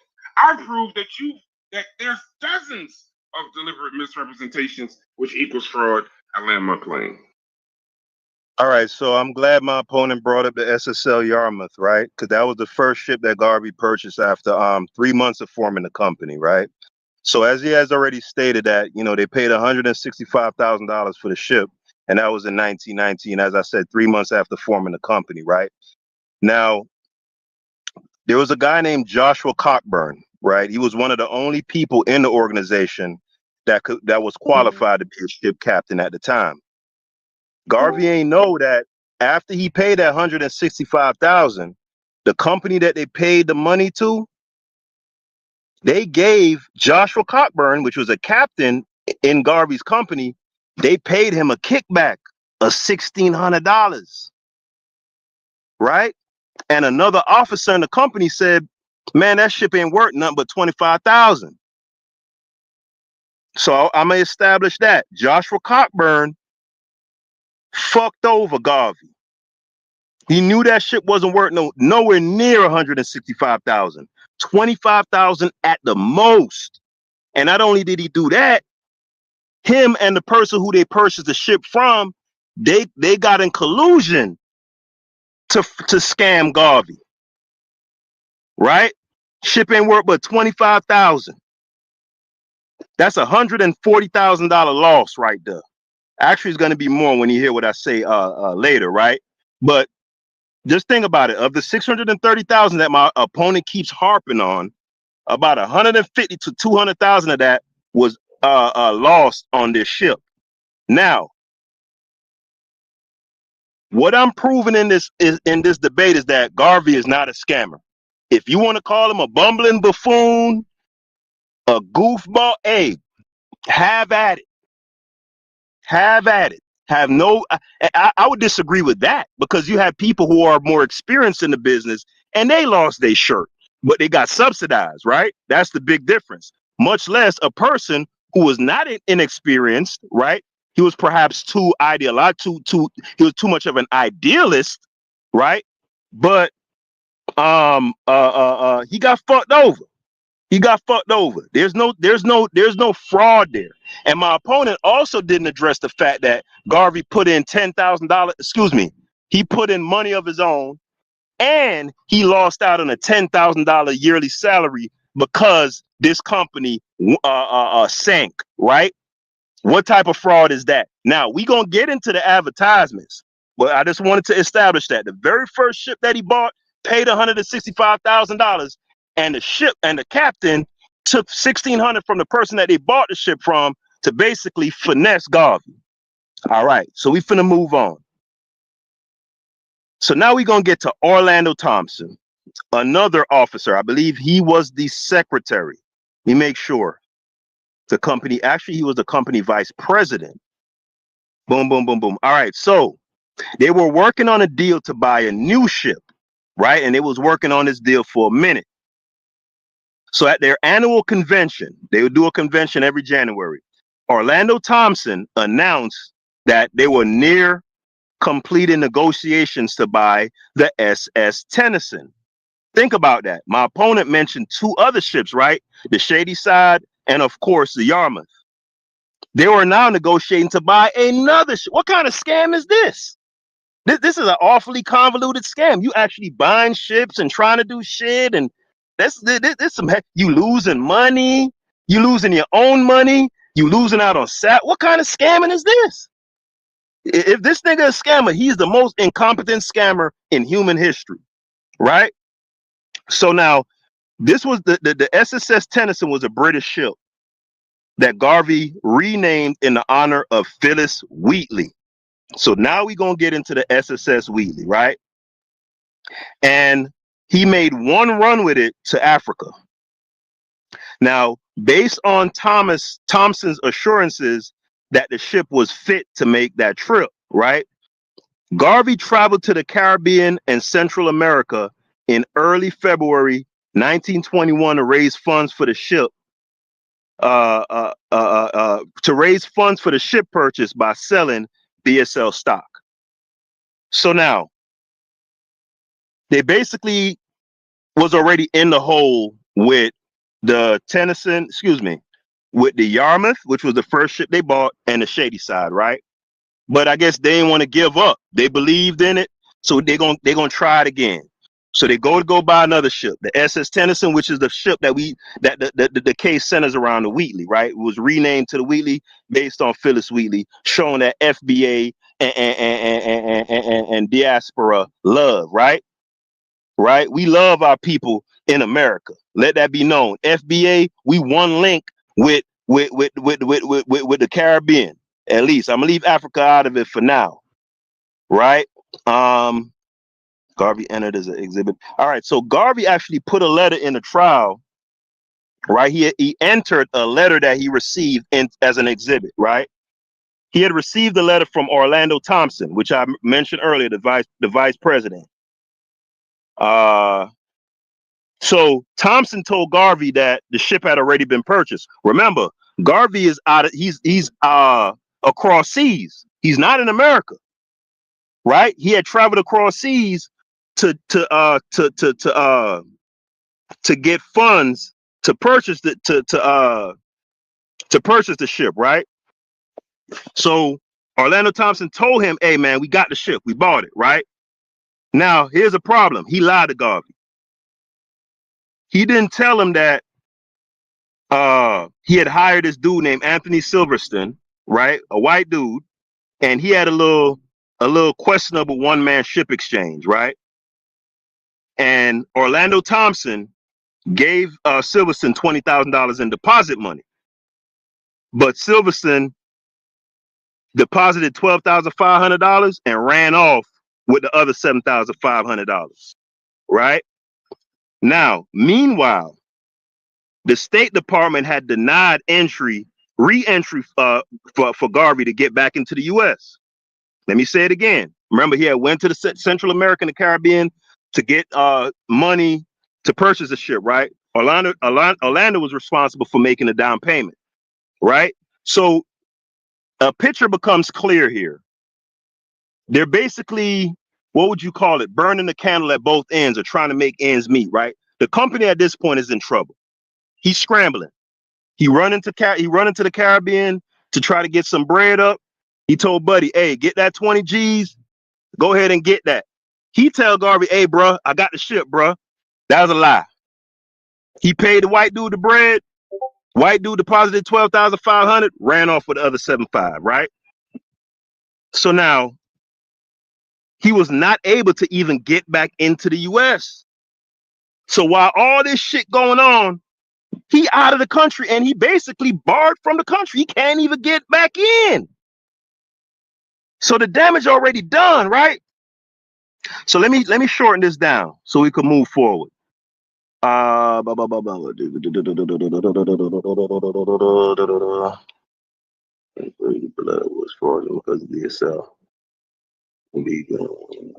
yeah, so basically the government's argument was that because the advertisement basically encouraged the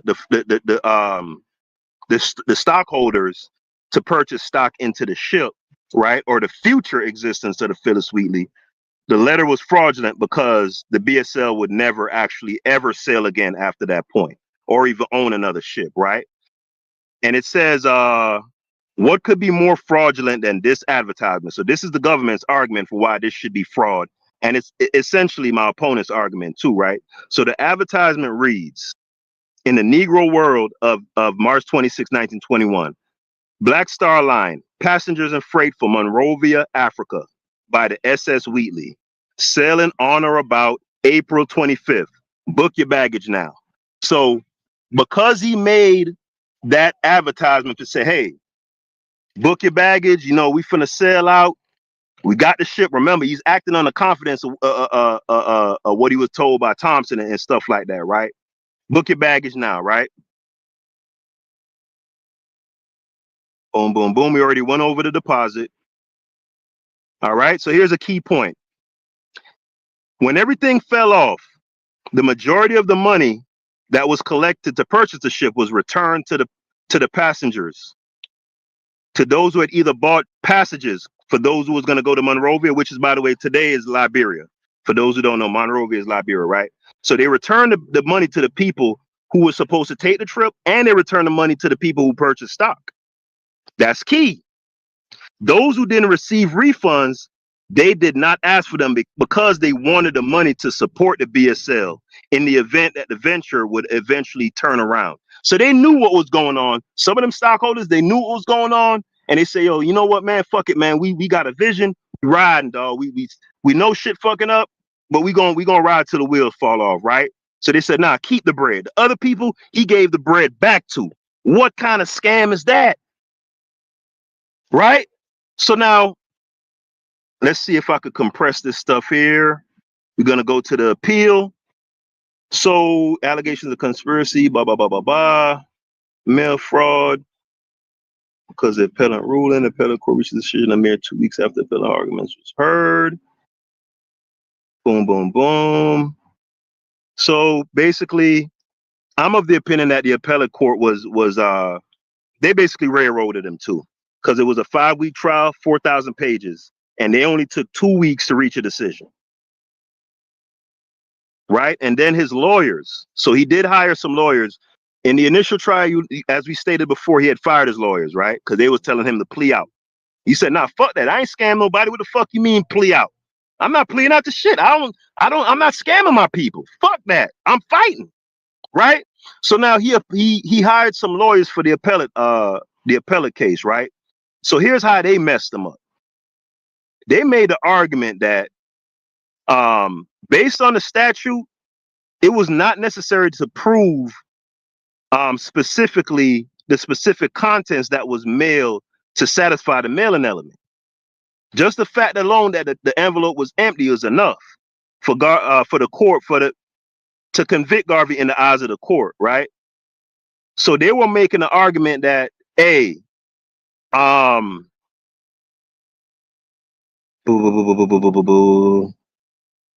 misconceive. Not specific contents presented evidence right to dispute the claim that. Okay. So this is how they messed up. They were supposed to argue that he was supposed to dispute the claim that he used the mail to. Garvey presented little evidence at trial to dispute the claim that he had used the mail to solicit BSL stock purchase. Right. The lawyers essentially adopted a strategy of asking the government to overturn the case based on a technicality, which is not the approach they should have took. Right? They argued it vigorously. It was a stupid argument because the stuff was mailed out. That's a fact. That happened. And the advertisement was in the Negro world. That's a fact. Right?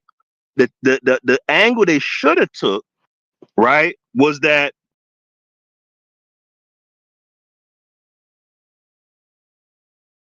hold on, give me a second here because I'm trying to compress this down. It's a lot of information. We're trying to move the debate along. So, I'm just trying to compress everything into one cogent argument here. Appellate court cannot be forgiven for simply filing Garvey. Examine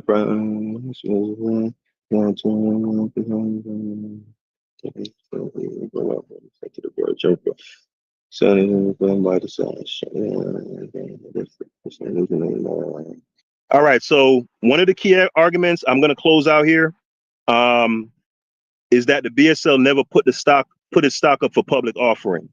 Instead, it only offered the stock to its own constituency, right? So the members. So he never went public with the company, right? And he refused to increase profit by offering stock to the broader general public, which my opponent could make an argument that could go towards, the scamming because you just want to scam this little group in a thing. But basically, they should have never argued that it was they never mailed the fraud. They never mailed the advertisement. They should have argued that Garvey could not have reasonably known that that they were not going to have the money to actually acquire the ship because Orlando Thompson lied to him. And on that, I'm gonna close. Anybody want 2 minutes on that? I'm like Haskel. When you read through all of these sources, It's definitely interesting. And I still haven't even presented my case, but I guess maybe we can talk about your case. I'm willing to talk about it all night. I just don't know if the people in here or the people No, I mean, watching are I going to hear think the y'all whole are doing a great job. Haskell's doing a fantastic job. So, but maybe I missed the beginning of it. So, like, what exactly are you proving today, Haskell? trying to So prove. the basic what this debate hinges on is fraud, right? Because that's what's being alleged, is that Garvey is a scammer. Now, to prove fraud, let me read the definition that me and Brass agreed to. He did add a qualifier though, but I'm just going to read the definition that I proposed to have the parameter to as the parameters for this debate or discussion, right? So in law, fraud is the intentional use of deceit, trickery, or dishonesty to gain an unfair advantage or to deprive another of money, property, or a legal right, resulting in harm or loss to the victim. So basically, logic, my argument hinges on the fact that basically Garvey fucked up, the shipping industry fell off, a bunch of his officers was fucking him over, the U.S. government itself was engaging in fraud. Don't forget that part, right? So the basic thing is, it wasn't fraud. It was a fucked up set of circumstances, inexperience, and incompetence.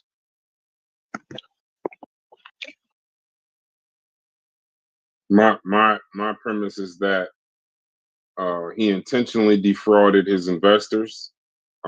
He intended to scam, that he did enrich himself, but my intent is the opposite of everything he just said. While Marcus Garvey still being an important historical figure, one of the things that I land with, and I think maybe Haskell agrees with me, one of the things I don't try to do in regards to Black people is I don't want to ever put us in a position where our leaders have to be perfect. I think that's actually a detriment that we have, because that is not reality in any way, shape, or form. In any way, shape, or form, we expect our leaders to be perfect. We expect them to be. They got to have a jump shot. They got to be able to grow. They got to graduate from Harvard. They got to be on the Avengers.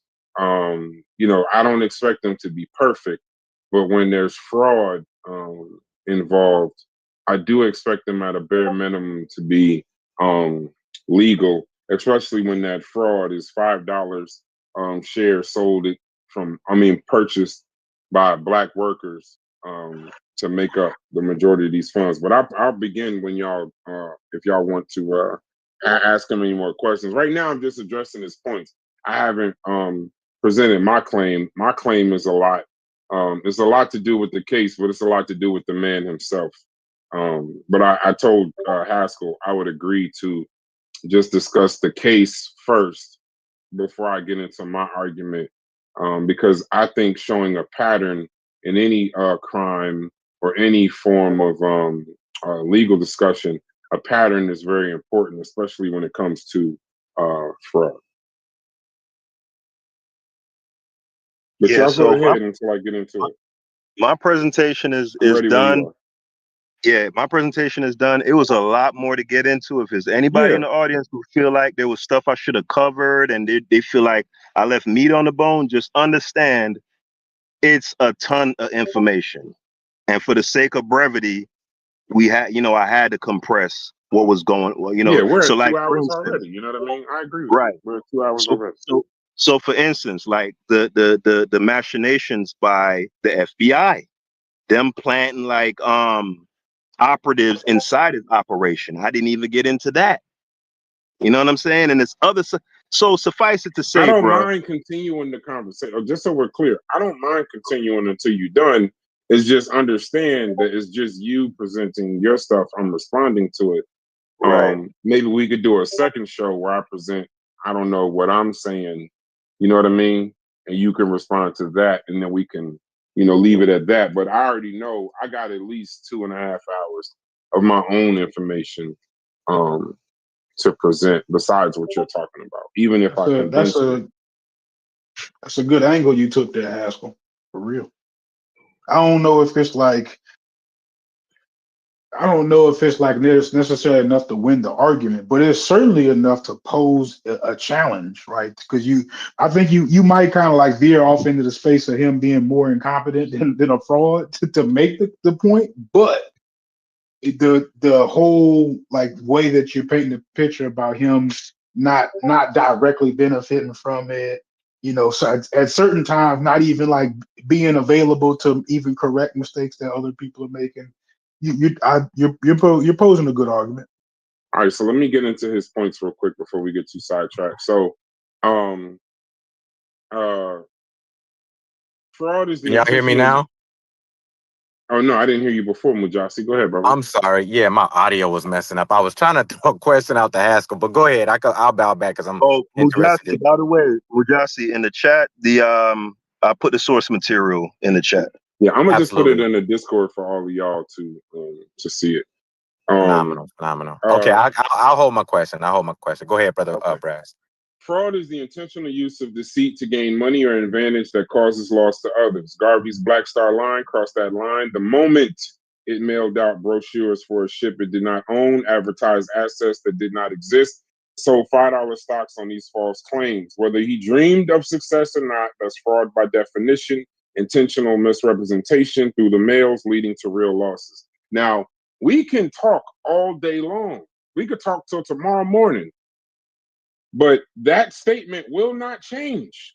The Garvey Black Star Line crossed the line the moment it mailed out brochures for a ship it did not own, advertised assets that did not exist, and sold $5 stocks on those false claims.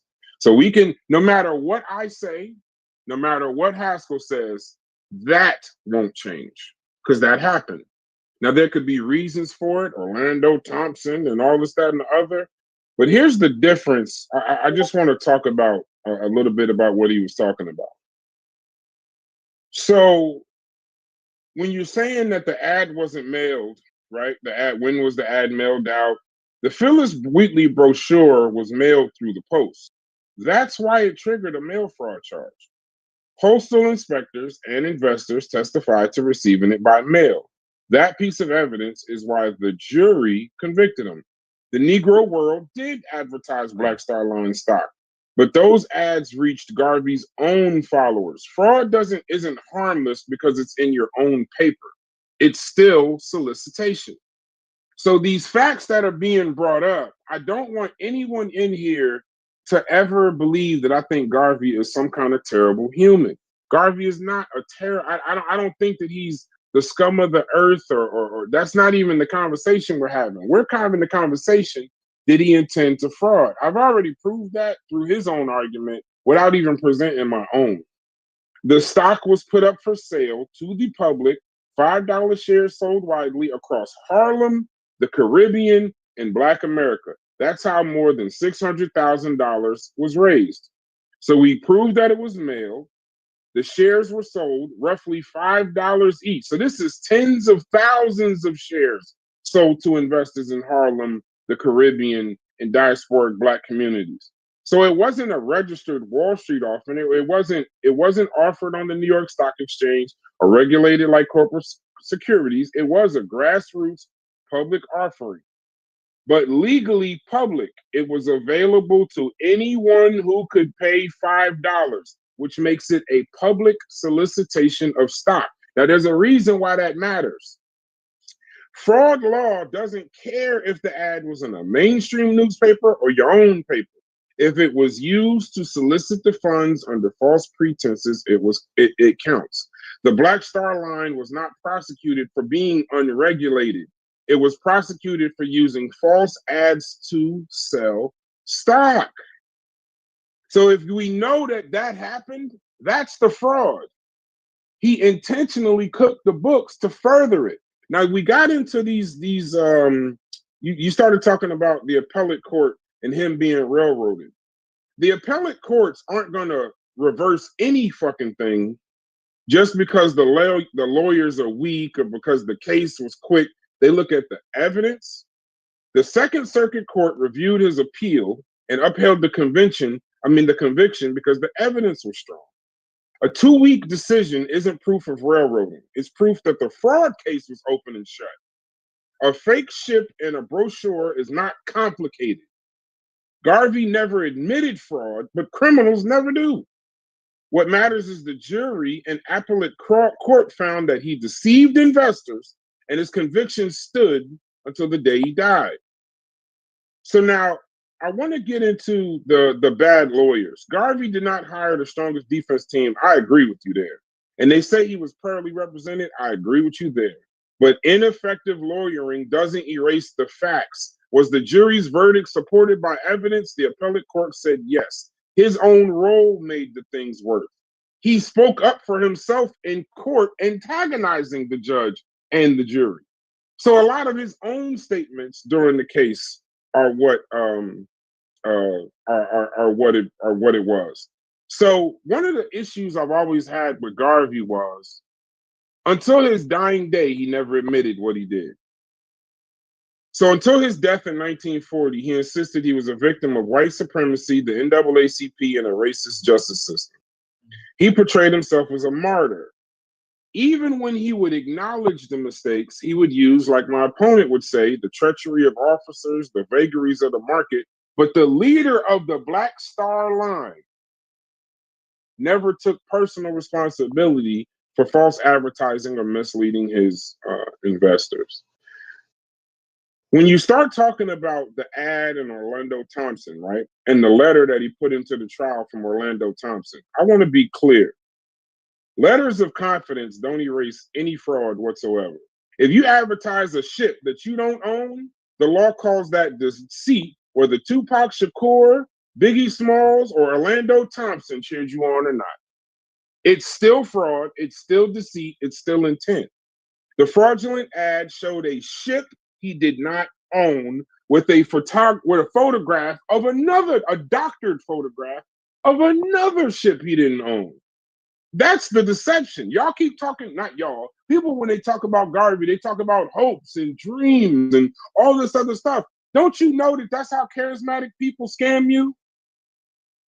That is literally how a charismatic person, they use your hopes, your dreams, your optimism, and take they say that to your face while taking all the money out your back pocket. Even if some people got partial refunds.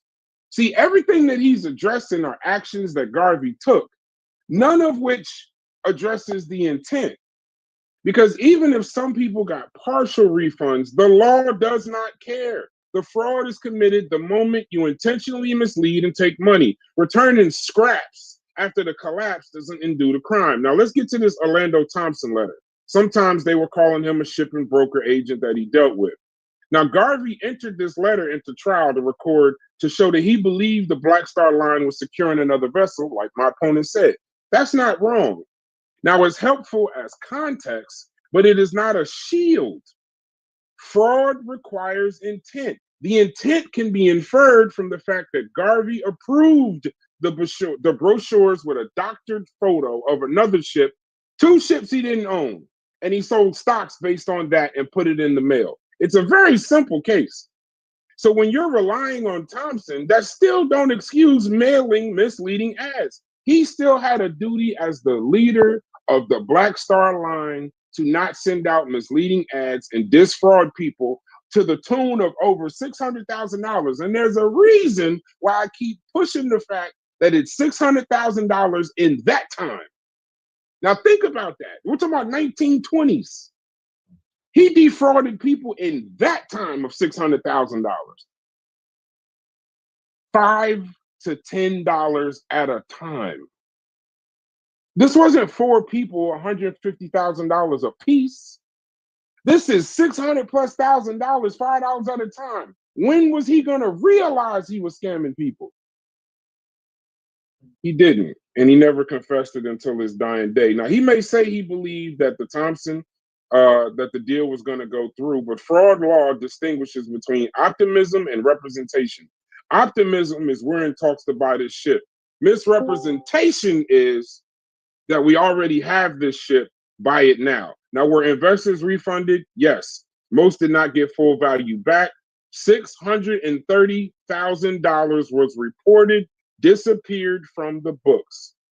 Fraud is complete the moment the money is solicited under false pretenses. Returning some of the funds later doesn't erase your liability. If you run a Ponzi scheme and give some investors payouts, it's still fucking fraud. Now, no. Here's the one real quick. Did he raise funds for the third ship by selling stocks? Yes. He raised funds by selling more $5 shares. But that's the problem. And then you can go, whoever that was, then you can respond right after this because I'm going to land my plane. He raised the funds by selling more $5 shares, but that's exactly the problem. He kept selling stock. Remember what I told you about them first two ships? They weren't even seaworthy, and he knew personally they didn't work. So in order to buy his decision at that time, rather than go a different route, file bankruptcy, do whatever, his bright idea was to now, you know what? I'm gonna sell $5 stocks for a ship that I don't even own yet. So he sold it. No, hold on. Go ahead. Honest businessmen pause when losses mount. Fraudsters double down and they keep pitching. Raising stock for a third ship while the first two ships are disasters is evidence of his deception, not no innocence. The jury did not convict him for wanting another ship. It doesn't prove that he wasn't scamming. They convicted him for how he raised the money. Misleading brochures and cookbooks. I'm going to land my plane right here, even though I got more to what you were saying. By the time of these stock sales, the earlier ships were already losing money. Instead of admitting the failures, Garvey kept promising expansion.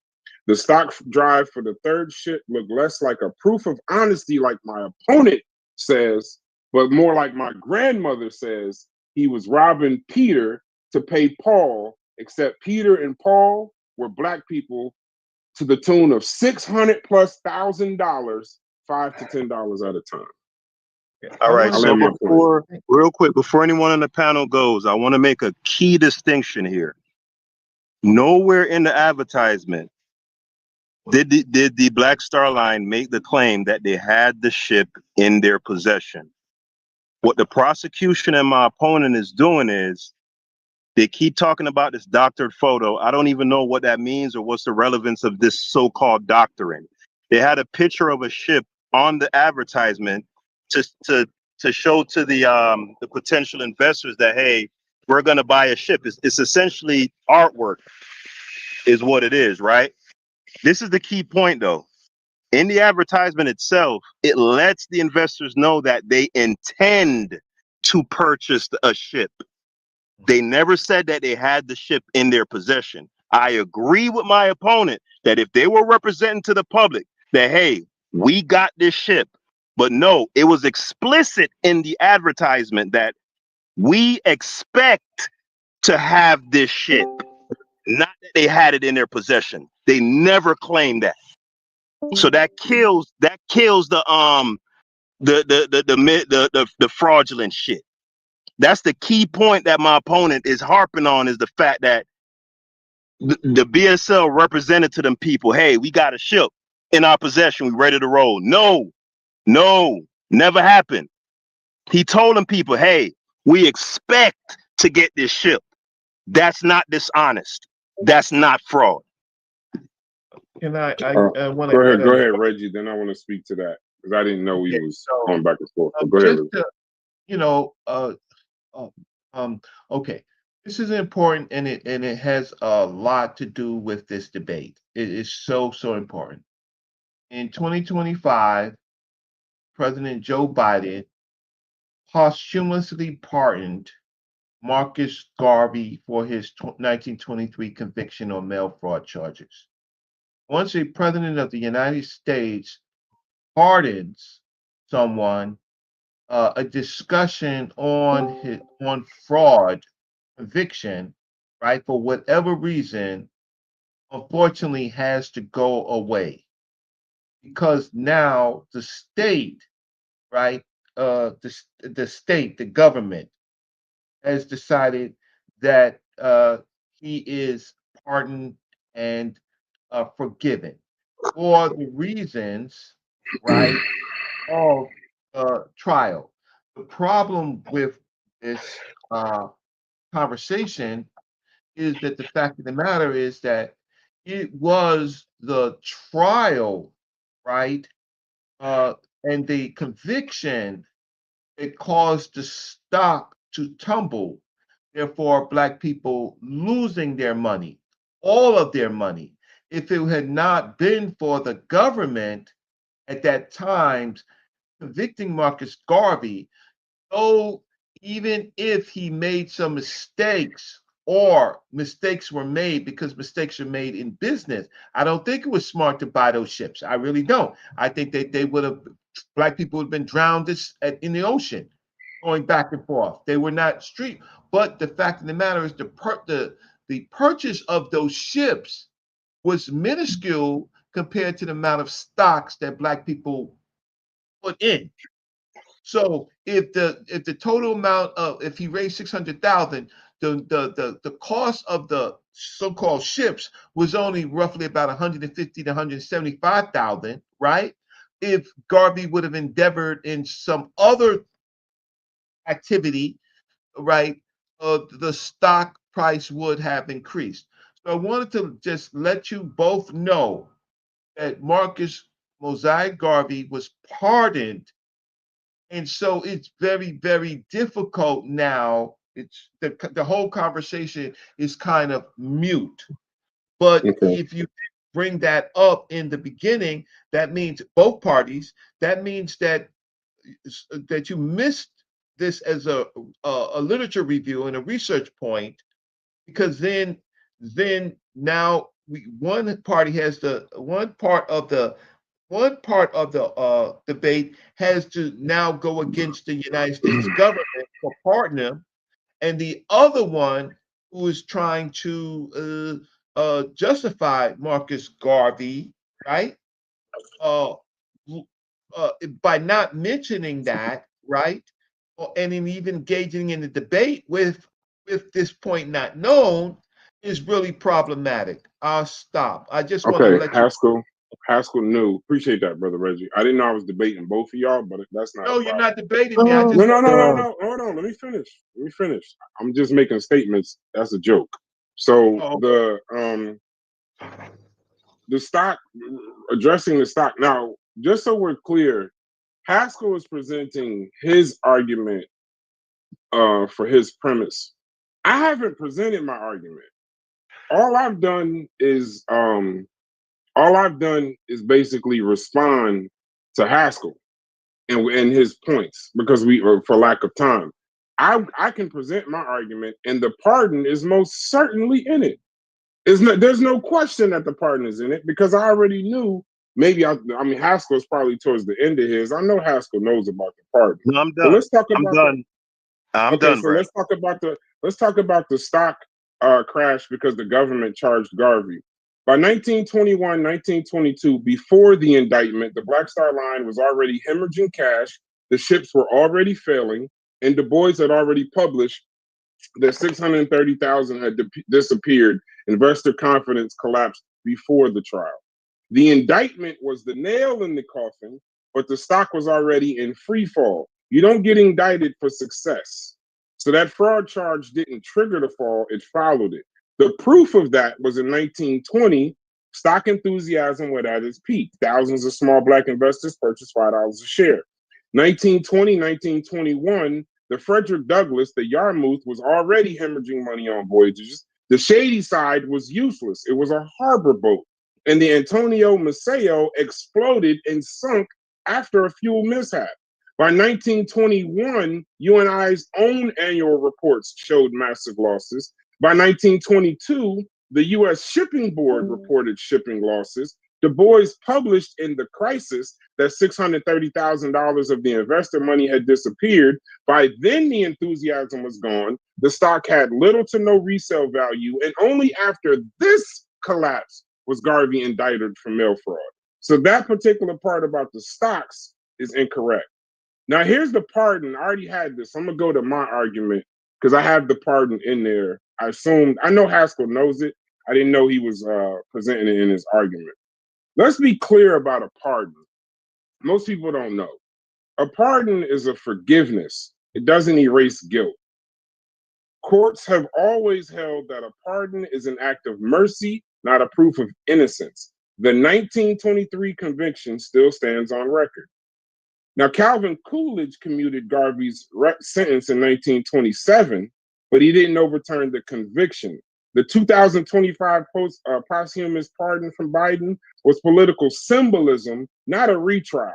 If pardons made people innocent, then Richard Nixon, Arpaio, and plenty of other crooks who would be saints. A pardon is not an exoneration, it's politics. The fraud evidence was never undone. So here's the actual legal status. He was convicted of mail fraud in federal court in 1923. In 1925, that conviction was upheld on appeal by the Second Circuit. In 1927, Coolidge commuted his sentence, early release, but he did not vacate the conviction. In 2025, President Biden issued a posthumous pardon pushed by Caribbean leaders and activists, but the conviction was never overturned. A pardon in U.S. law is a forgiveness of a crime. It does not equal expungement, retrial, or declaration of innocence. Supreme Court precedents, Verdict v. United States 1915, states a pardon carries an imputation of guilt. Acceptance of a pardon is an admission of it. So Coolidge commuted him for political peace. Biden pardoned him for historical symbolism, and neither changed the fact that he mailed false brochures, took $5, $10 stock prices at a time from the Black community, and his conviction still stands historically and legally. It's not an exoneration. Now, I want to speak to the last point that Haskel made in regards to the picture of that vote. Hold on, real quick. That advocated for Marcus. I can pull that up, but I wasn't prepared to debate you too. It was Howard University. Okay, but I wasn't prepared to debate you too. Just give me a second. I'll address it, but let me just speak to the last thing Haskel said, and then I'll talk to you about it. The record. It's okay. Okay. No, I appreciate it. Thank you very much.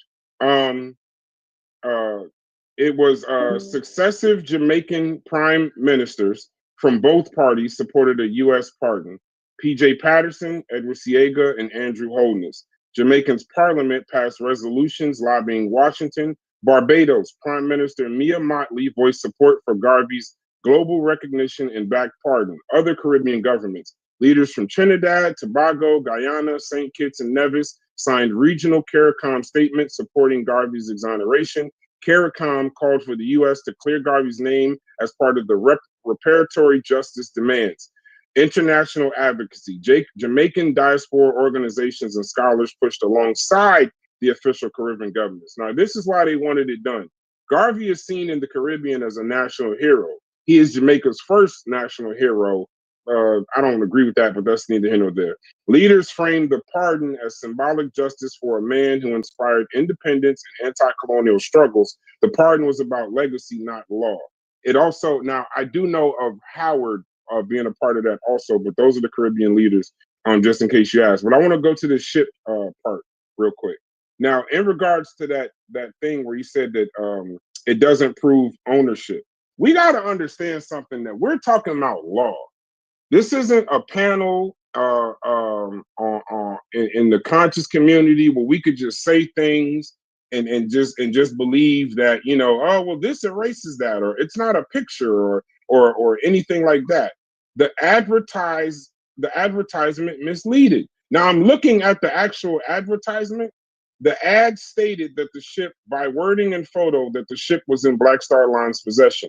That's the heart of the fraud charge. The fraudulent ad showed the Phyllis Wheatley with a photo of a ship Garvey didn't own, described in the present tense as part of his fleet, and asked for money on that basis. That's the lie. Hopes for the future is not a crime. Now, why this matters legally, not in the conscious community, why this matters legally, fraud law doesn't let you play word games. If you present an asset as real and current when it's not, that's misrepresentation. Even if Garvey hoped to secure the vessel later, the ad falsely claimed. So the Phyllis Wheatley circular was entered into evidence of trial in 1923. It showed a photo of the Orion, not owned by the Black Star Line. It presented the photo as the Phyllis Wheatley, a new liner for the Black Star Line. The copy referred to the vessel as now part of the Black Star Line fleet. Phrasing varied in testimony, but it was represented as an active possession. Investors testified that they understood from the ad that the ship was owned by Garvey's company, and they sent money on the belief that he had the ship. So just so we're clear, it's fraud doesn't require him to say, I have the title in my hand. It's enough that the language and imagery by law led investors to believe the ship was already theirs. If Garvey had said, we hope to buy this ship, there would be no fraud. But the ad claimed that it was part of his company and he solicited money on the basis, and that's where the jury found intent. I covered every single piece of the definition that Haskel gave. I'll land my plane. Yeah, so I'd like for you to read the ad because I'm looking at it myself. I want you to read in the ad the language that you're claiming that says that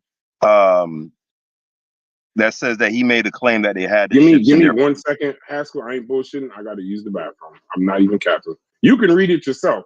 I got to run to the bathroom, though. No question. You can read it. So, you're looking at it. You read it. No. I want you to read it for effect. Because what you reading like from them sources, that's not in the advertisement, in my opinion. Now you might see it a different way. So, let's and then keep in mind also that he wasn't there when this shit got mailed out. While he's gone, I just want to add that Marcus Garvey, right? Remember, it's a corporation. Marcus Garvey, he himself was tried, right? And so the pardon exonerated him, right? So that took away the guilt. And all I'm just trying to do is not trying to win an argument. I'm just trying to bring in facts. It should be a part of no matter what we believe, it was the trial. And it was, if anybody could read, it was Howard University School of Law, right? Professors and students that brought about this, and the support from the Caribbean, that's okay. But this was a United States issue, and it was Howard University School of Law. So it was one of our institutions that did the study and asked for the pardon. I just want to add a little history and little facts, but I think it was a real good debate. I just think that these are issues that are kind of moot only because of the pardon and the exoneration. Thanks. And I'm not. Can I add something? Real quick, let me say something to I actually agree with Brass about the whole pardon thing. He has not been exonerated. You use the word exonerate. He has not been exonerated. He has been pardoned. And to Brass's point, and it's a fair point, that does not mean that he was not guilty. But go ahead, only to put it in layman terms, only guilty people can get pardoned. People don't like to hear the truth, but only guilty people can get pardoned. So sometimes getting a pardon after your death is not what you want. You want exoneration. But however, what the big ticket item that Brass has is the money, the 630,000, which at the time was a large sum of money, because the average house at that time was $10,000. So it's a lot of money. It's like 63 houses in today money. The actual value for inflation is about $12 million. Okay. Right? So that is what Brass has. That is what Brass is using. Because when you account for the money, it's not adding up. It's not adding up. And if you can't add up the money, they're going to say, where the rest of the money? It's the same. I won't say what I'm going to say. But Okay, even the well, ships, I even the want ships. to correct myself to say yes. Okay, I'm sorry about that. But the Howard University School of Law is still working on the exoneration of Marcus Garvey. Yeah. So it's ongoing. I just want to add that. Sorry, y'all were right, but Howard Our University School of Law is still working on exoneration. Oh, Yes. sorry. Yeah, we know that. We know that. I know about this because the Rastas in Jamaica has always been asking for exoneration of Garvey. So we understand that. Haskel understand that too. But what Haskel, I know what Haskel is saying is that one, he was put in a situation where he couldn't win. He could not win. And even then, after they defamed him, they let him out of prison. He didn't serve his full term because the job that they wanted done was done.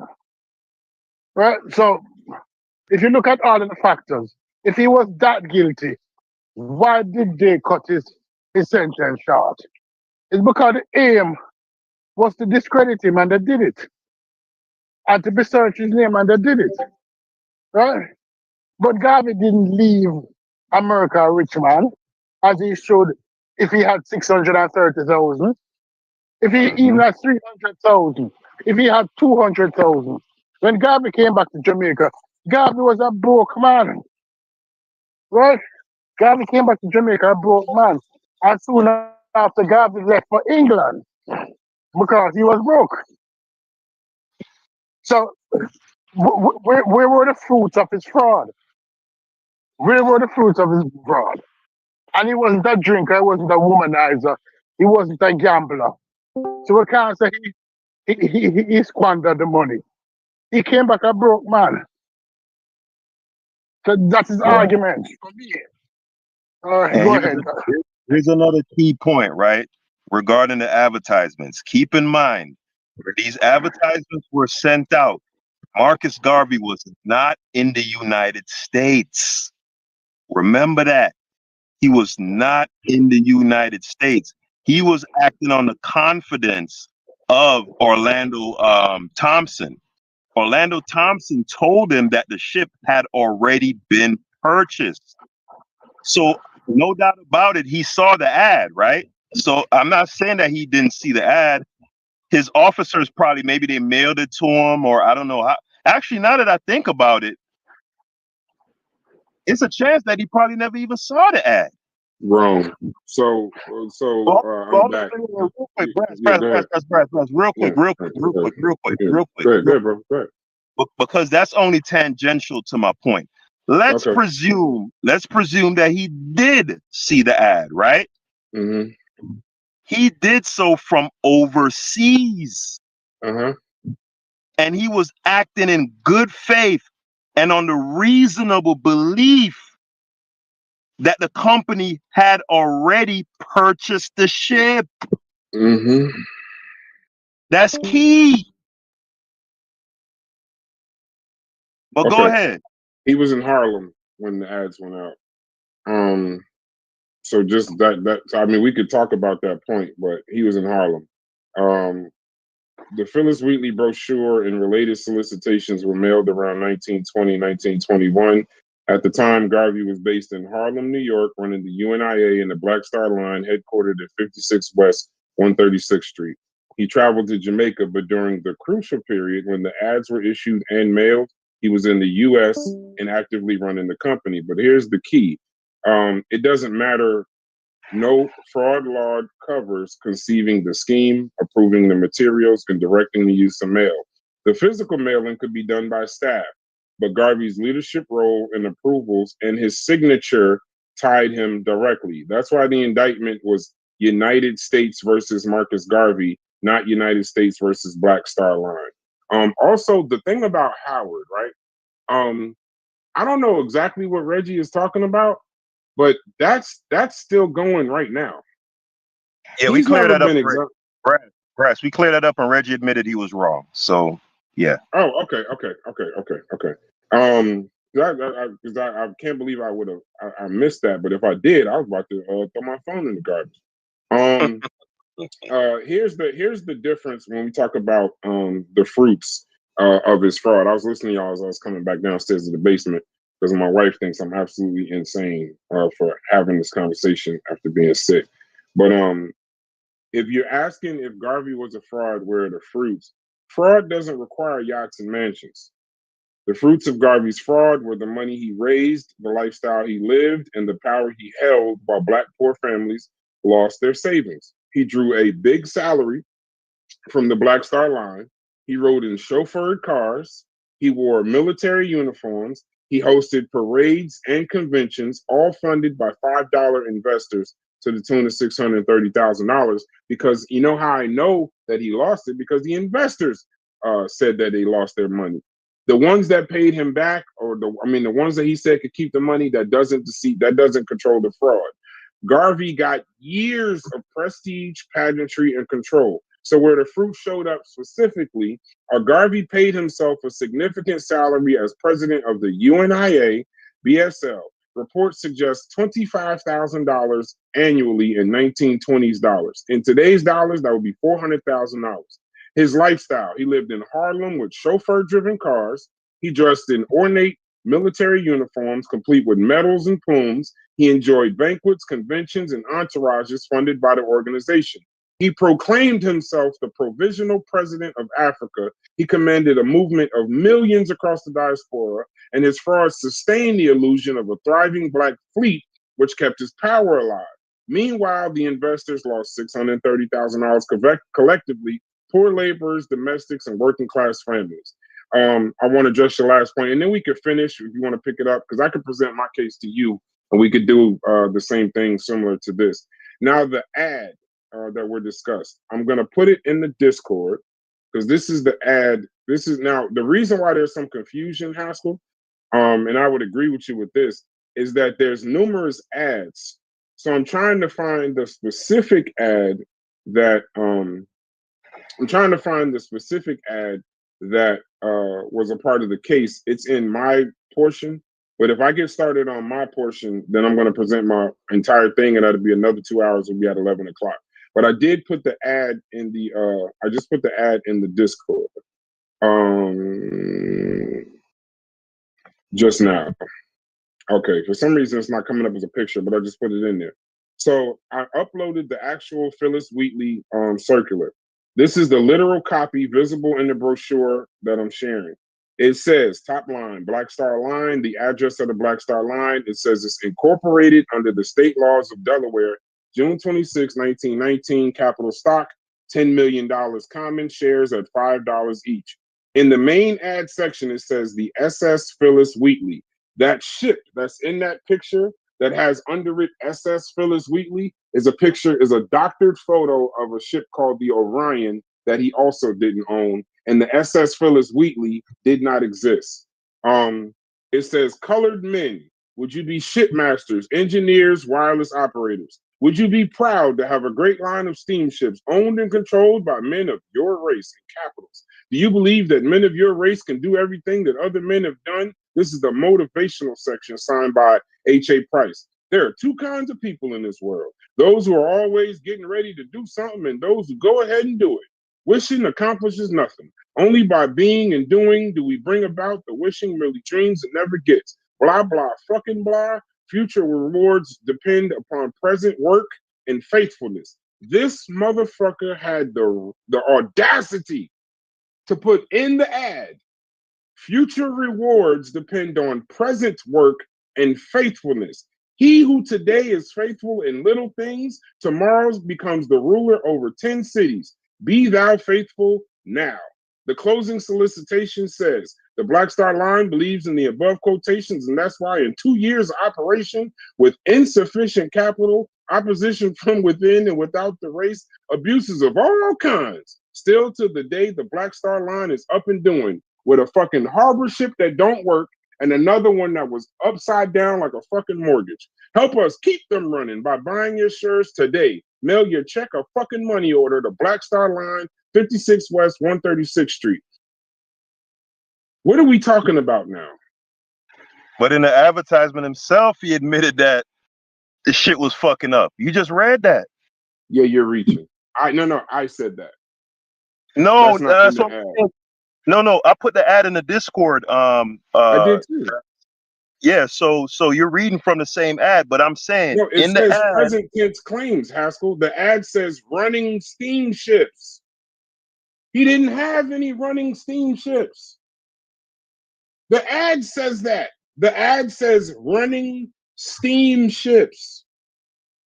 And then the solicitation, he asking for $5 checks, money orders tied to the false claim of the ships being in operation. He didn't Again, have any working ships. He again, had an exploded again, ship, a harbor ship, and one that was again, upside down that couldn't finish the voyages. again. Keep in mind, the key argument that I'm making is we got to get this part of it cleared up. My claim is that when these advertisements first went out and were disseminated, Garvey was not in the United States. He was in Harlem, Haskell. Hold on. We got to get the dates then, because remember, 1920, 1921, when the ads went out. Hold on. Remember, during my presentation, there was a part where when he went to Central America and the Caribbean to solicit more funds, right? Remember that part? I remember that part. What's the name barred him from re-entry? You remember that part, right? I remember you said that. Right. So I'm still working to figure out exactly, because the source you read said he was based out of Harlem during 1920 and 21. No, but he that's was working in Harlem, and he was running the UNIA in Harlem. Yes. But Okay. that's very general. That's just saying that between a certain for these years, 1920 and 21, he was operating out of Harlem and running the UNIA, blah blah blah blah blah. But what I'm talking about is during the specific time when these advertisements were sent out, Garvey was not in the country. But why are you saying that? Those two things are not irreconcilable, is what I'm saying, Brass. The idea that he was based out of Harlem and working in Harlem in the years of 1920 and 21 is not irreconcilable with the notion that when these advertisements went out, he was not actually physically in Harlem at that specific time. Would you agree with that? There's not irreconcilable. No. And then I'll take it a step further. I'll tell you he was in Harlem, New York, when that brochure and other stackwords, when those ads were created and distributed, he was at the headquarters running Black Star Line and the UNIA. Now here's the most important part. Even if he had been abroad, it wouldn't matter. Fraud law does not require you to lick the stamp. It just requires that you approve or direct the misrepresentation. And as president, his signature is what got him indicted. And his barred reentry, his barred reentry is irrelevant because he wasn't deported until 27. The circular dates went out in 2021. Right. The argument again, Brass, is that at a specific time during 20 and 21, he was not in the country. But it doesn't matter if he was in the country, Haskell. Fraud law don't care if he's in the United States. Let me finish. I would say that yes, it does, because one of the main component in fraud is intent, right? You're alleging that he's intending to defraud the stockholders by claiming to own a ship that was not in his company's ownership. But if he's overseas and he's being told by his vice president, hey, we purchased the ship, then he's not lying. He's behaving in good faith. He believes that they have the ship in their possession. Okay, but intent isn't about where you are, Haskell. That's why I want to be clear. We're not having a moral, cultural, common sense conversation. We're having a law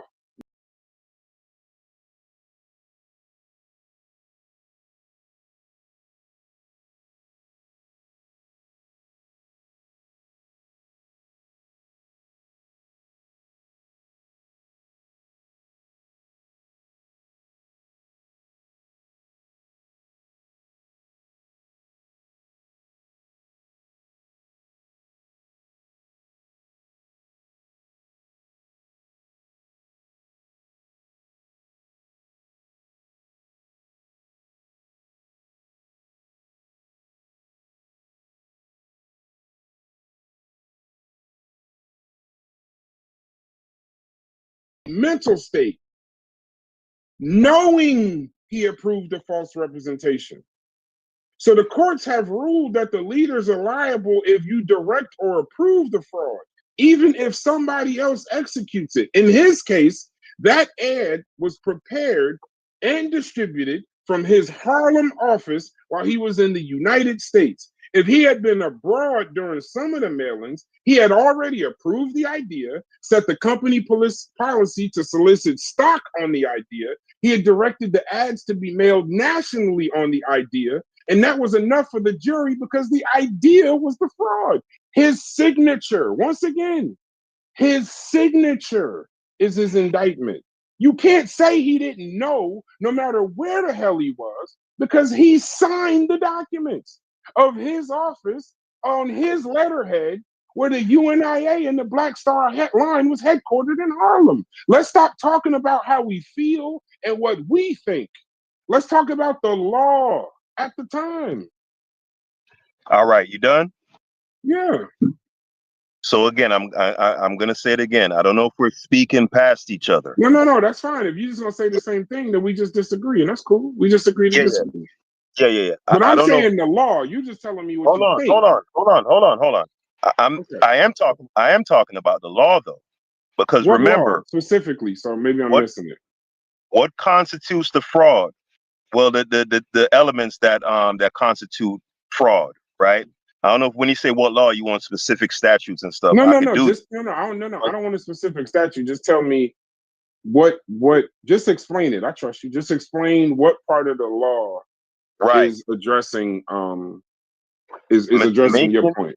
Making material representations that you know or should know, reasonably should know, are false.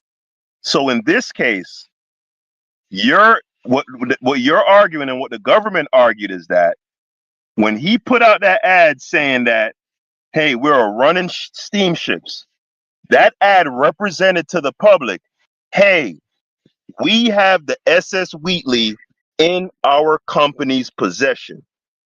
Boom. So we agree on that part of it, right? So that takes away the whole licking of the stamps and not having to be. I agree with all of that. Where I'm making the contention is that the fraud claim hinges on making a representation that you have this ship, right, in your company's possession when you know for a fact that you don't. Would you agree on that? That is the essence of what would constitute the fraud. No. What the fraud law says intent can be proven if you know or should know the representation is false. Garvey met that standard. That's what I said. Hold on. No. I'm about to tell you how he met the standard, though. You're saying that that's the fraud law, but you're saying he didn't meet that standard. So I'm just saying how he met the standard. He met that standard because he signed off on the ads showing ships he didn't own. He knew or should have known. So this goes to know or should know the representation is false. He knew or should have known the Phyllis Wheatley wasn't in his fleet when the brochure went out. Even if he hoped to buy it someday, presenting it as already part of the fleet was a material misrepresentation. The law doesn't allow you to do that. So yes, it matters. But I want to talk about material representation for a second. A false statement, a material representation means a false statement that would influence a reasonable investor's decision. He claimed the ship that was in his fleet, it wasn't.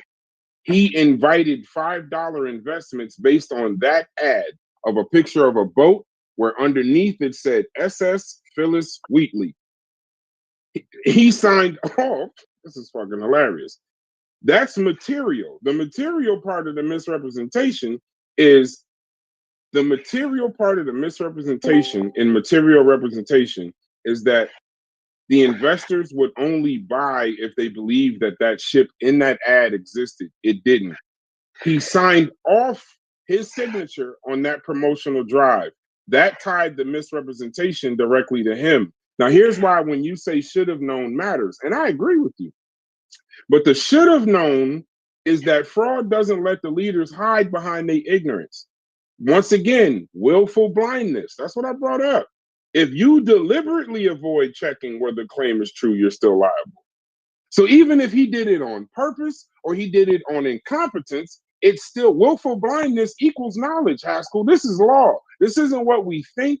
This is in our common sense. I'm telling you the law of willful blindness. You can't say I didn't know or deliberately don't know. That's still knowledge in a court of law. Garvey was president of the Black Star Line, and as the head, he had a duty to know whether that goddamn ship existed. That satisfies the know, that satisfies the should know, that satisfies the material, because they took investments based on a ship in an ad that had the name of the ship under the ad. The ship in the ad was the Orion. It was a doctored photo. So that's the material. Is he took investments $5 at a time to the tune of $630 goddamn $1,000. He took that's the material. The misrepresentation is when he signed off on it. Now I don't give a fuck if he was in Wakanda. I don't give a fuck if he was in Neptune. At the end of the goddamn day, he committed material representation and fraud, knowingly or unknowingly. Willful blindness is not a fucking excuse. He's either a fucking bumbling idiot or he's the great Garvey that we all know him to be. I think he's the great Garvey that we all know him to be, a great historical figure that we can learn from. But sometimes when your father's a drunk, you don't have the excuse to say, I learned how to be a drunk by watching you. Sometimes you learn from motherfuckers by doing what they don't do. By looking at them and saying, you know what? I might not do that. Hopefully other leaders who didn't defraud the Black community, hopefully other leaders would see what Garvey did, recognize his cultural and historical importance, and then just leave out all the fraud shit. So if that's what they did, then he's a great example of what not to do. It seems to me that your argument really hinges on a technicality. You're saying that technically it's fraud.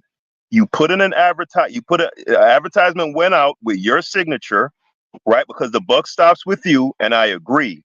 So you know what? I'm gonna make a concession. If your argument is strictly from a technical, purely legal standpoint, that this is fraud, that he committed fraud, I'm gonna grant you that. How does that sound? I don't know, because I feel like I'm gonna agree to you, and then you're gonna hit me with the left hook. I know how you fight. So here's the thing. Come on, so look. And we can close at any point. We're just talking to other people.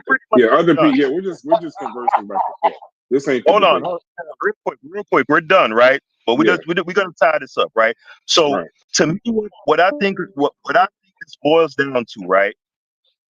We both agree, Brass, that if you knew for a fact, or you should have known for a fact, this ship was not in your company's ownership, right?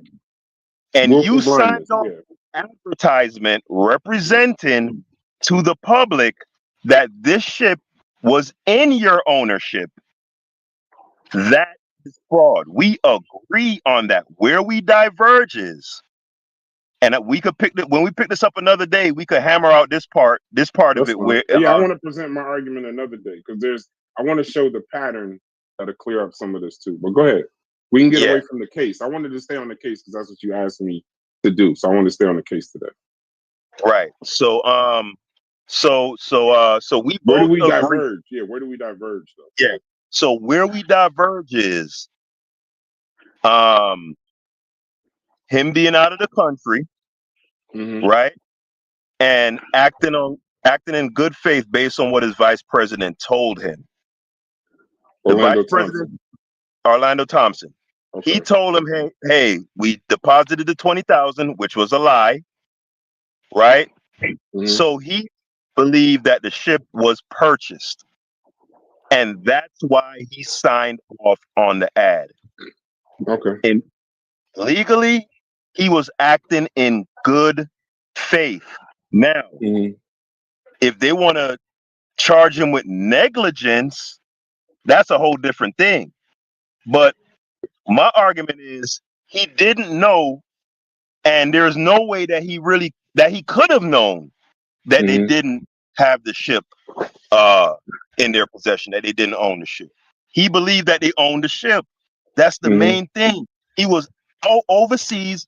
His vice president said, "Hey, we got the ship," and he signed off on the ad based on that. Okay. I want to say something too, just so we're clear. I don't know how many times I have to say that I consider Garvey a historical, cultural, important figure. If this debate is coming off that we're trying to tear that man down, or it comes off that I'm trying to somehow disparage his legacy, I'm not qualified to disparage the great Marcus Garvey's legacy. I'm and I'm humble enough to humble out, and I want to be very clear. I think he's an important cultural and historical figure in Black history, but I don't expect him to be perfect. I'm only having the conversation because I do think that two things can be true. I say things like Barack Obama. I think he's second to the civil rights bill being passed.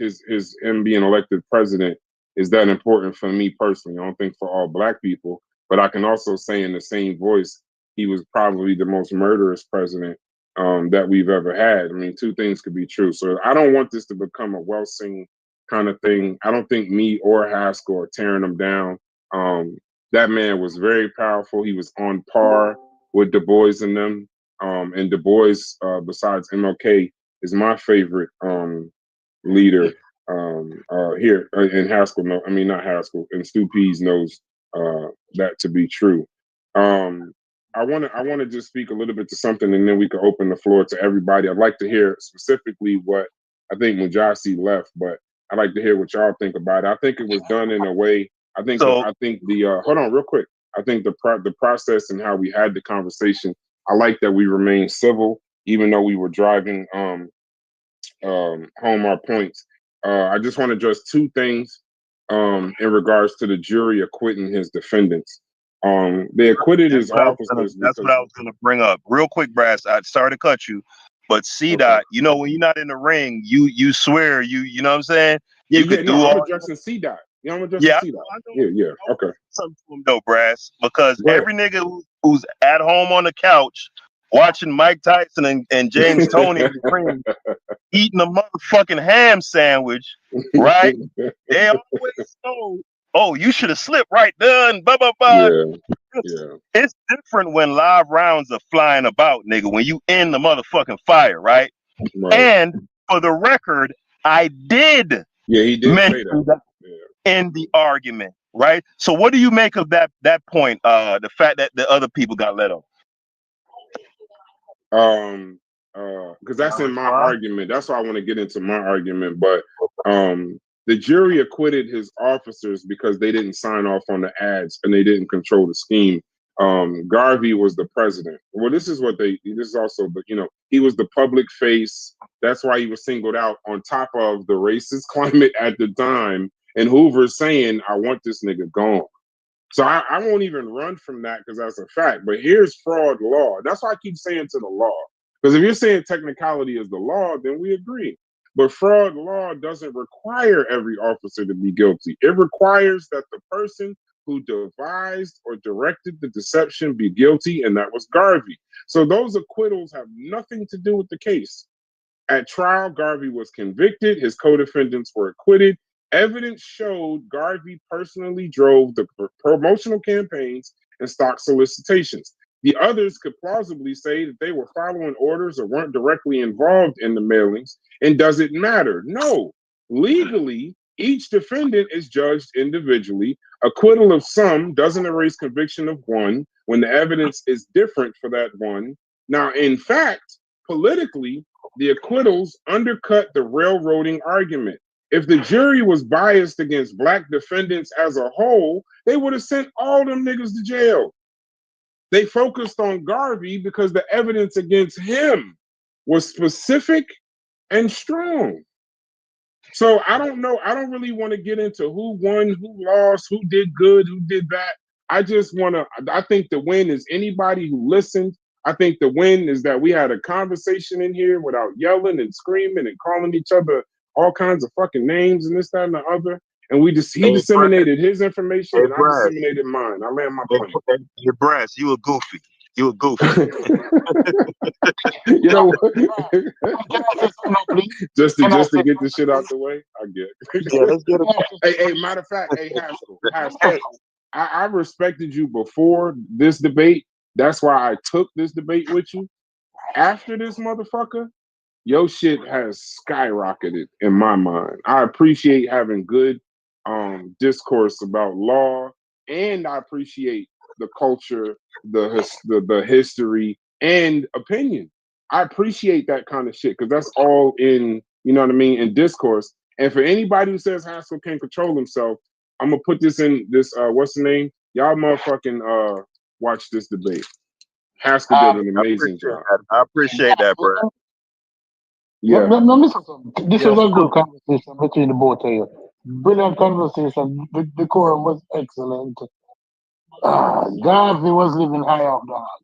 If I'm being honest, when you make mention of the parade, the ball, the trips, he was living high off the hog. You know, but was he a good accountant? No. Was he a good businessman? No.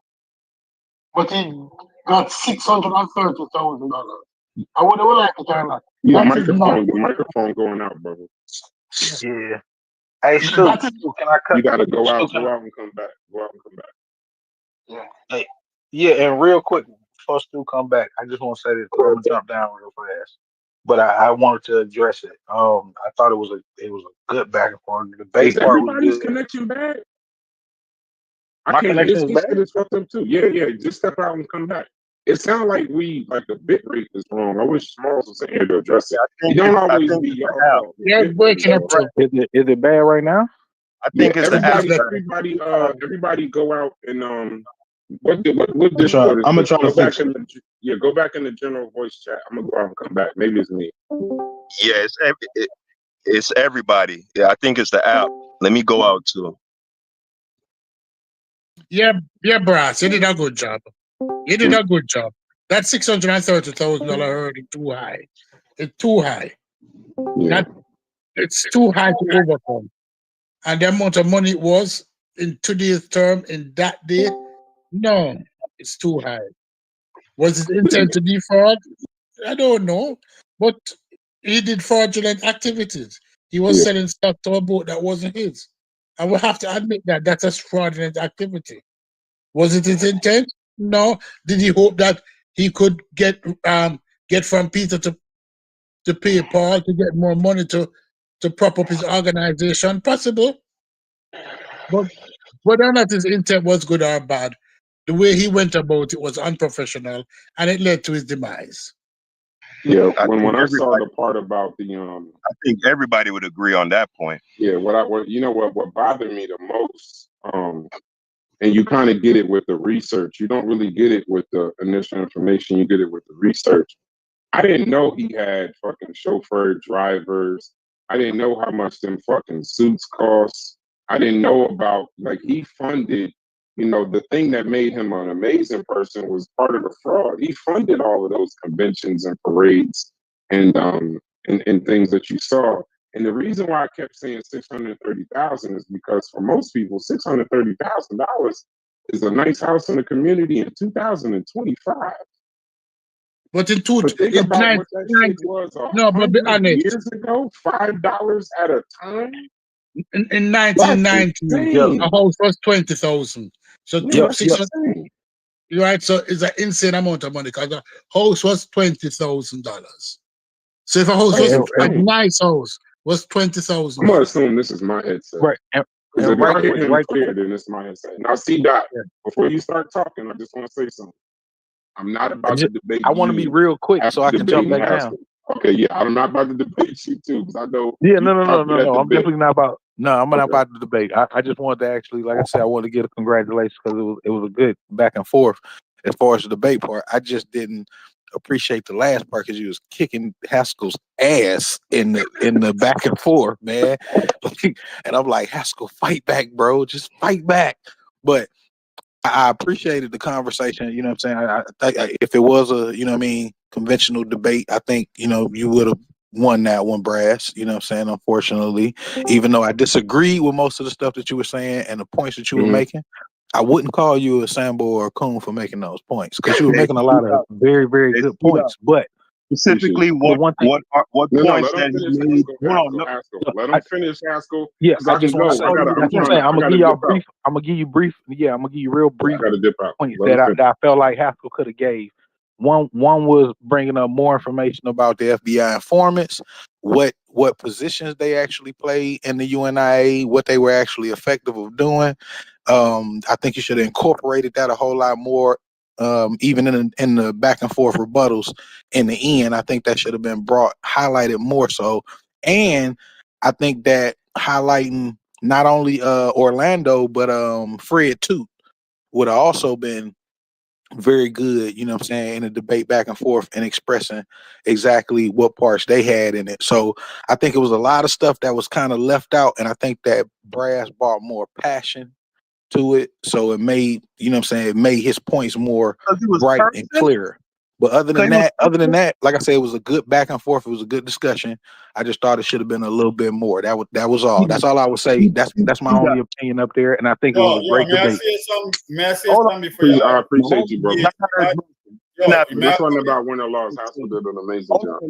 Hold on. Yo, make me come in. Hold on, Anathema. Hold on. Haskel, don't attack C-Dot, please. No, Please don't. Okay, go ahead. Anathema, let him address Anathema. Let him address C-Dot, and then you can come in right after that. So C-Dot, I don't know if you were listening during the debate, but there was a portion in the debate where I said that there, when I was reading all the long-winded stuff, and Brad said, "Hey, we kind of getting, you know," and I said that I'm going to compress this thing down, and I mentioned specifically that I did not get into all of the FBI informants and all of the people they had working in the organization because there were time constraints. I don't know if you heard that part. No, I did. That's why I say I don't fault you. That's what I'm saying. I think you did a great job. I just think that the passion that Brass was given just made it a little bit, you know what I'm saying? It made his points come across a little better. Ain't no passion. He was just cussing a lot. The other point is, the thing that you believe would have been a silver bullet with the people not being the three other people co-accused getting let off, that wouldn't have been no silver bullet anyway. And the first point with the informants, that wouldn't have been no silver bullet anyway, because Brass's argument is essentially hinges on that advertisement. The advertisement that we have this ship and we in fact don't have this ship.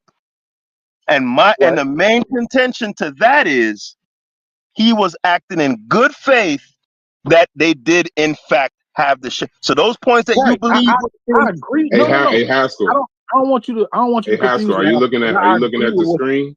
I agree with everything that you came with. I'm like, this is the victory cigar. This is the victory cigar.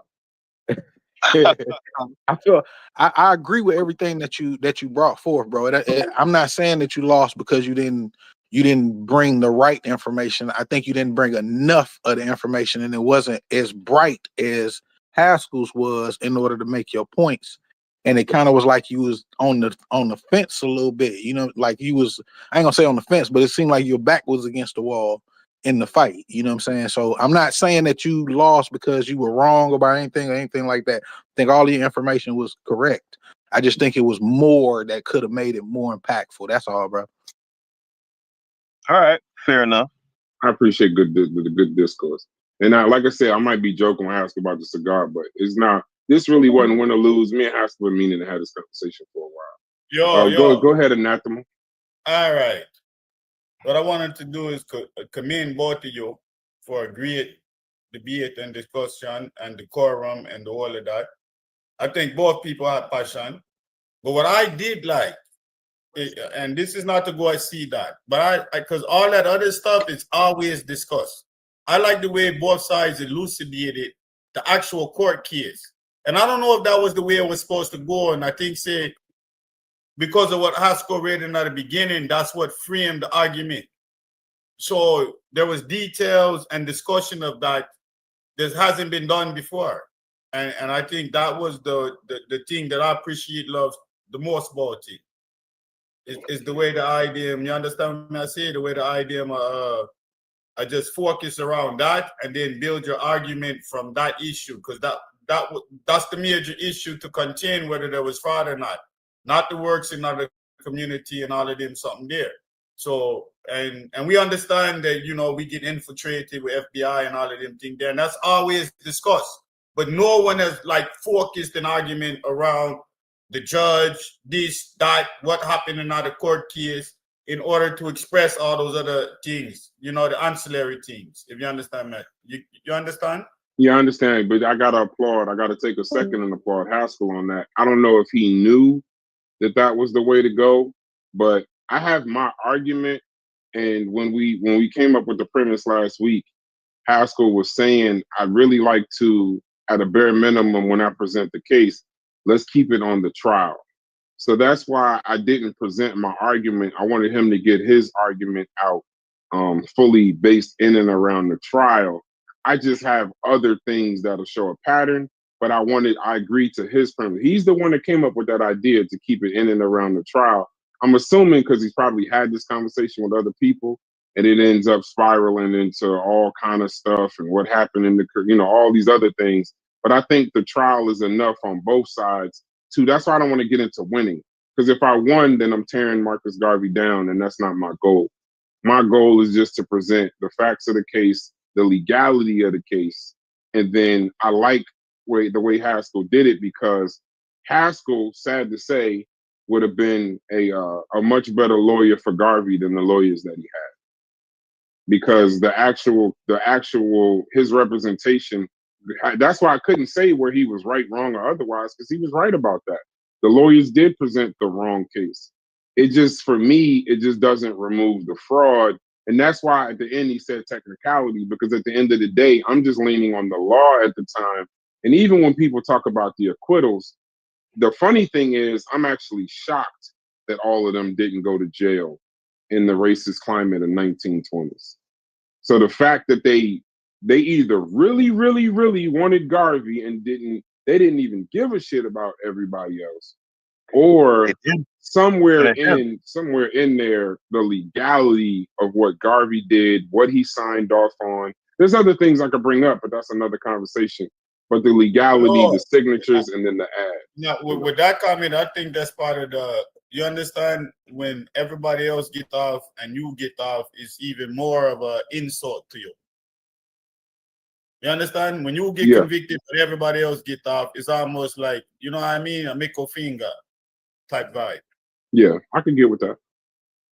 And I think when people run away, Haskel, I think where people make the mistake is when they run away and forget. They try to say it wasn't a racist climate, or they don't. Or they try to say that it weren't FBI informants, or they try to say that Hoover specifically said, "I want this nigga gone." So we can't. He was definitely targeted. There's no question in and of that. It's just the fraud is so simplistic. I wish it was more creative. It just was very why simplistic. I use the term elucidated in reference to your discussion, because both of y'all had great explanation of the contrary arguments around the trial. And I'm telling you, enough people haven't done that. Y'all need to be communicating. Haskel, good idea for that. Amazing. Because the rest of that stuff we always know, and it go down the rabbit hole. And like you said, it breeds contention and argument. This kept you focused and centered and allowed you to branch off and make other arguments, but around a central focus. You understand? Yeah. Yeah, that's why I wanted it to be done like that. Yeah, that's amazing, amazing point, Haskel. Amazing point. I'm glad you did it. Yeah, people just tend to, most of the time, these discussions, it just goes all over the place. But Brass, I want to point something out. So I got the dates on when Garvey. Are we done debating, bro? Please let us be done. So this is going to be for okay. No. I want to hear what other people thought too, though. But go ahead. I want to hear what other people thought too. So for part two, I want to give you these dates so we know what we're working with, right? Okay. So he left America in February to go to the West Indies. That's when he went to go get, get some more money and all of that stuff. And let me see. The State Department instructs the U.S. Consul General in Jamaica to refuse Garvey a visa. And he wasn't able to get back into the U.S. until July 17th. So between February and July of 1921, Garvey was not in the United States. Okay.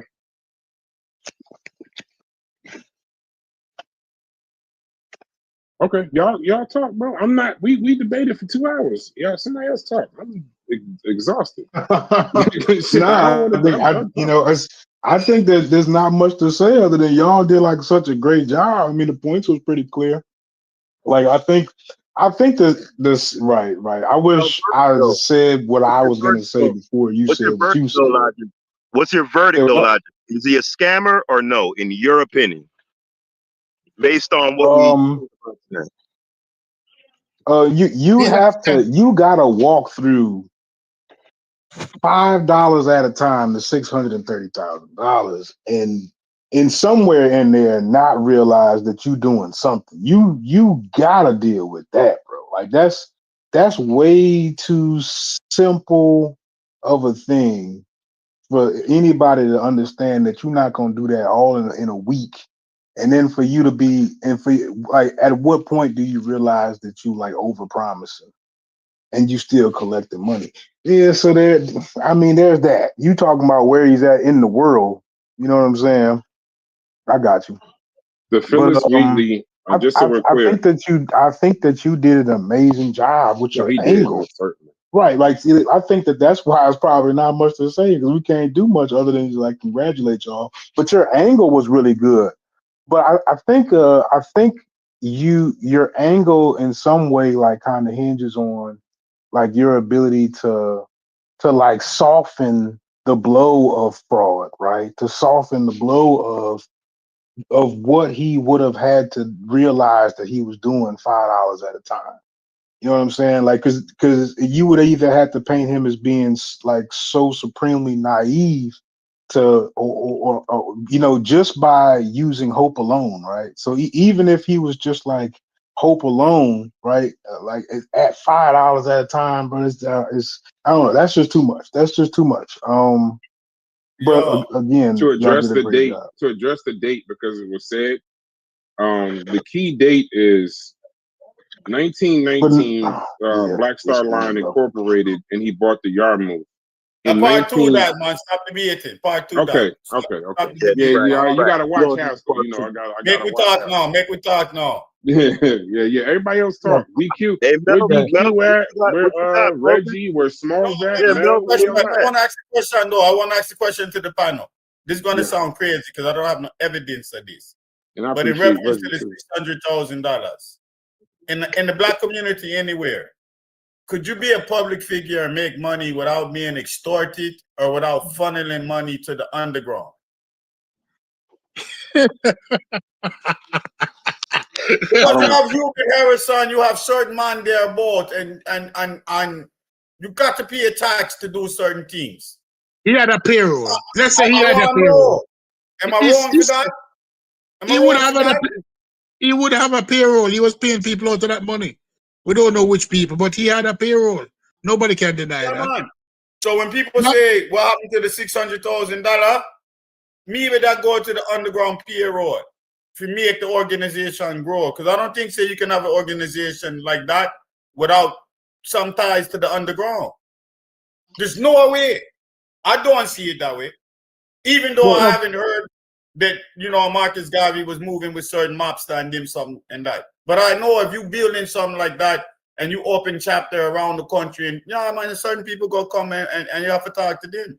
Yeah, but even the extortion would explain the failure of this company.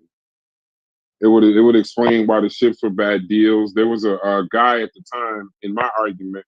It was called Joseph Kick Burns, and he was a white man that was accused of profiting from the inflated deals because that boat, the Yarmouth that he bought it at much higher than its true value.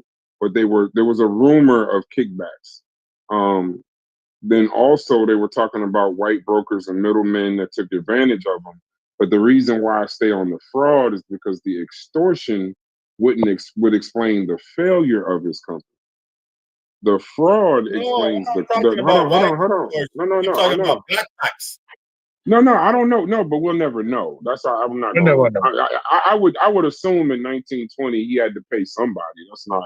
Yeah, I would agree with you on that. I don't know who or how much, but see that goes back to the point too, anathema, of I didn't know this until I started this research.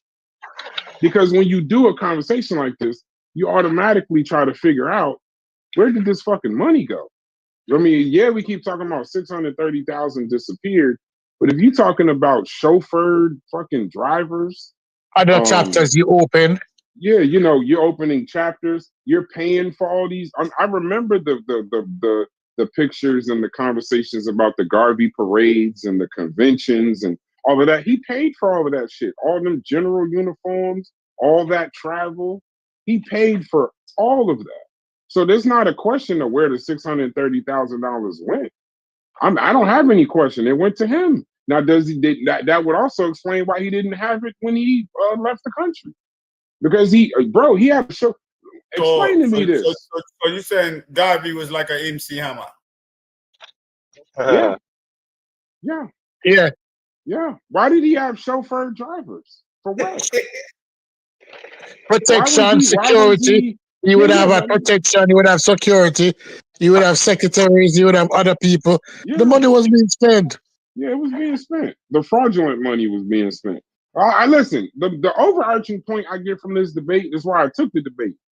I still need somebody to explain to me how this motherfucker got $5 at a time, $630,000 in 1920, and he didn't. He's the greatest. He's the greatest. Like, how did he not? Because he stupides. Because then we got to have a separate conversation. The same people saying that he scammed are calling him a bumbling idiot. In order for him to not have scammed, he'd have to be one of the stupidest, greatest people we've ever seen. This ain't bad business.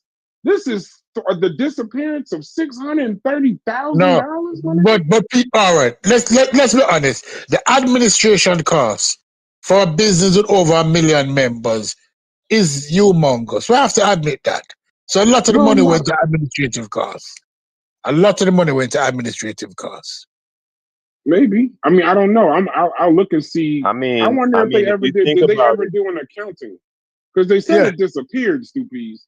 So no, I don't know if they ever did. It was spent. It was spent. Anybody who have a group or organize, you have a group or organization that you're running, and when you look around, sometimes you have to be very vigilant with the budget. Right. Because if you have 10, 20 people in that organization and just buy lunch for 10, 20 people a day for a month adds up fast. So let us be truthful. The money was being spread with administrative costs. Right. Right. Now, right. And if you think about it too, he had 35,000 members, I believe. Didn't the UNIA have like 1 million members or something crazy like that? Yeah, that's the million. That's the million members he's talking about. Right. Yeah. But the BSL, UNIA, not the Black Star Line. The BSL itself, from what I read, what I read in the debate, apparently they had like 35,000 people who were like stockholders of the UNIA, and I'm assuming that they didn't just give $5 one time.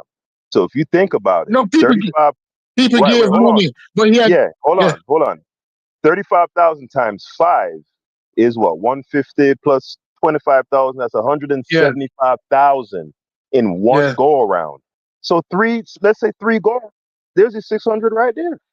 Yeah, $15. Yeah, but that's also 175, 350. That's like 525,000 people.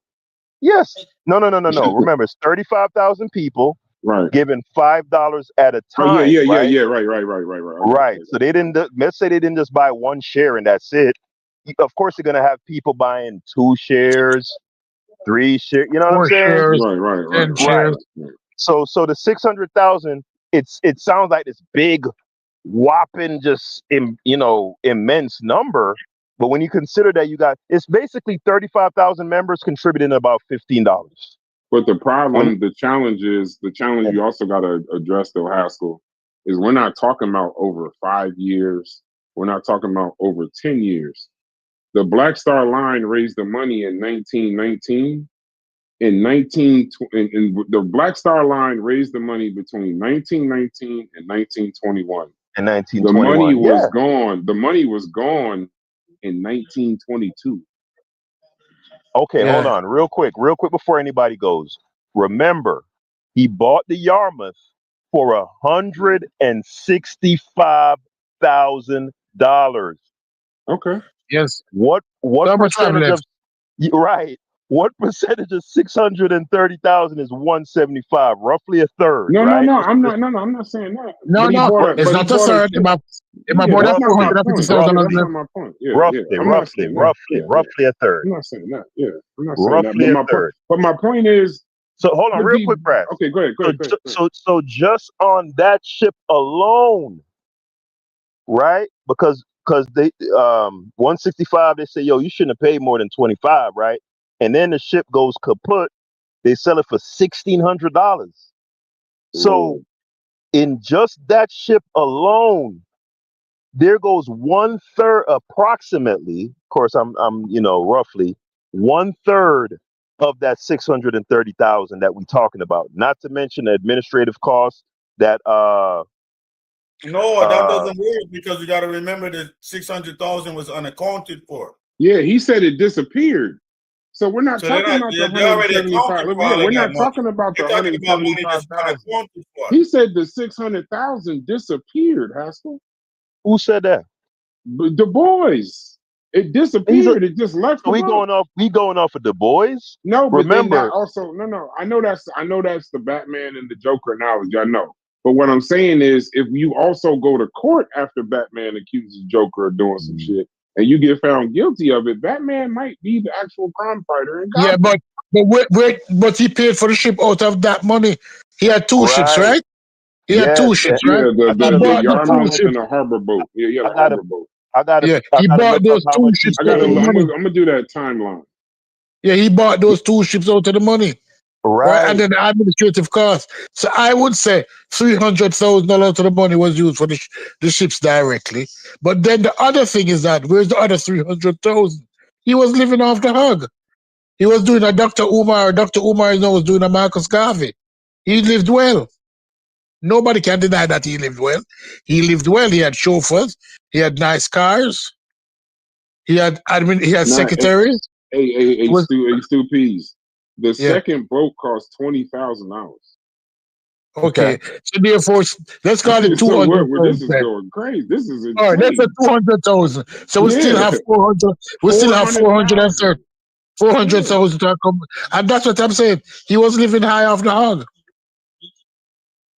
And this is why when they talk about disappeared, Du Bois wasn't saying that Garvey stuffed it in his pockets. See, that's the other part. He could have said that. He didn't say that. When he said disappeared, he was saying that the investors' money was raised, but the ships, he looked at it like this. Between $630,000 and $700,000 was raised. Right. What he's saying is, when you look at the ships and the assets, it don't match that. And you're saying that the 630,000 is that. So when Du Bois brought up the question and wrote it in the Crisis, he even then, as much as he disliked the man, he didn't say he stole the money then. Well, his question was, you got 630,000 and you got these two shitty ass ships. These $200,000 worth of ships. Where's the other 450,000? Where's the balance? Where's the balance? And Garvey was just like, it disappeared. No, we can't. That excuse can't work. You can't do that shit. That excuse can't work. Where's the balance? Where's the fucking money? And then when you sign off that he doctored the books, he started calling expenses assets. And then you start overinflating ships that don't even work. And then on top of that, you sign off your solution to all of this is to buy a third ship that don't exist. Yeah. But he shouldn't have. The amount of money that exists, he should have been able to buy a third ship. So where that $400,000 went? Yeah, Good that's going harder, yo. chauffeured fucking Harlem trips. Like Anathema said, kickbacks, fucking underground shit, them dumbass suits that he was wearing, the military uniforms, or whatever the hell he had going on, them conventions, them parades. I'm about to go into my Corey bag.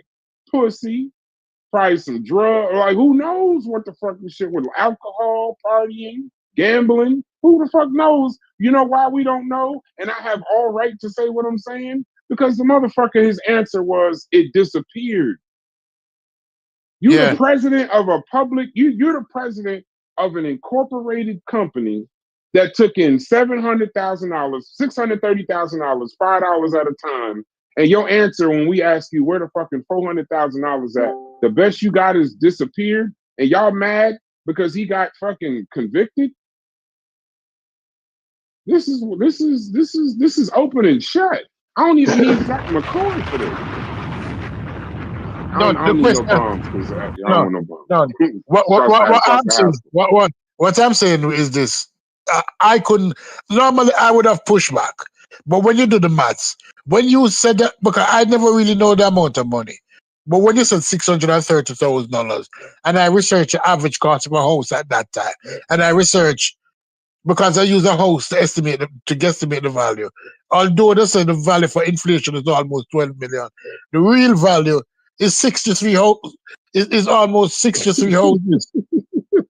It's get crazy. Once you put, that's why I kept pushing the number. I know y'all was probably wondering that's why 600,000. That 630,000 is a fucking number in 1920. $5 at a time. That's. But he didn't know. See how that don't work, logic? It's $630,000, $5 at a time, and he didn't know. Yeah, and you had to know. He had to know. So it's at what point did he realize that 100,000, 500,000? What'd you say, Anathema? Is that number from the government audit or just the claim made by the board? The amount of stocks that were sold. No, they from the amount of shares that were sold. They looked at the amount of shares that he sold to the people. Yeah, so I want to say something to what Anathema just said. So it's from the shares, right? It's confirmed. 35,000 people at about $15 each average, right? So the number is the number, right? But insofar as the government, if the money was being misappropriated, that would have been included in the indictment. That was a key point of one of the points that I brought up, is the fact that even when the FBI did all their forensic accounting and all of that, they never said, oh, he bought these two ships and he took the money and was running off with hoes and buying cocaine. And they didn't say none of that. Right. So that lets you know that it was, like Stu P said, it was being used on legitimate administrative costs. I disagree, but I won't. We can agree to disagree. Yeah, because that third shift, Haskel, good comeback, Haskel. But Haskel, you need to save that. After you done made $650,000, you should have saved that for the second time. You need to save that for part two. You might have had me on the ropes with that. Because that's a good one. So go and build on that for part two. Yeah. Hey, listen, you can disagree because $630,000 in 1920 in 2025 is $11 million. $5 at a time. 11.6. I call it 12. It would have been $5 in 2025. You got to convert the 5. Yeah, what would you say? What would you say? 20? What would you say about $20? No, more than that. He said you got to convert the 5. No, you would. No, you would. He's right. No, he's right. I just listen. I got to get my bars off too. $5 at a time is more impressive. You know what I mean? But listen, it says, where did they get the $630,000 figure? It says the Black Star Line stock sales, $5 shares, widely sold across. This is tens of thousands of small investors. They got the number from annual UNIA reports and financial records entered into evidence. W.E.B. Du Bois reported in the crisis that the Black Star Line had raised over $630,000 from its members and investors with little to show in return. In the court proceedings, prosecutors used company records postal inspector findings, and investor testimony to demonstrate the scale of the money. That's why when they say 630,000, it's really between 630,000 and 700,000. But they say 630,000 because, like Haskell said, that's based off of what they could come up with, based on estimates. So I don't know if they probably went to the lower end versus the higher end. It could be $1 million. It could be $1 million. Trust me. That third ship, bro. No, it could be $1 million. Let me see. Like the basketball That's a good point. equipment. Motherfuckers just donating and saying, "Yo, I don't give a fuck about the stock. Just take this because I want to see you win." Yeah, it could have been $1 million. Because there's no good accounting. Anytime money can disappear like that, is that the money was coming in so fast and it was being spent. Because $630,000 and worrying about the down payment of the new ship. In less than 3 years, you're worrying about the down payment on the newest ship. That ship should have been bought cash because the money should have been available.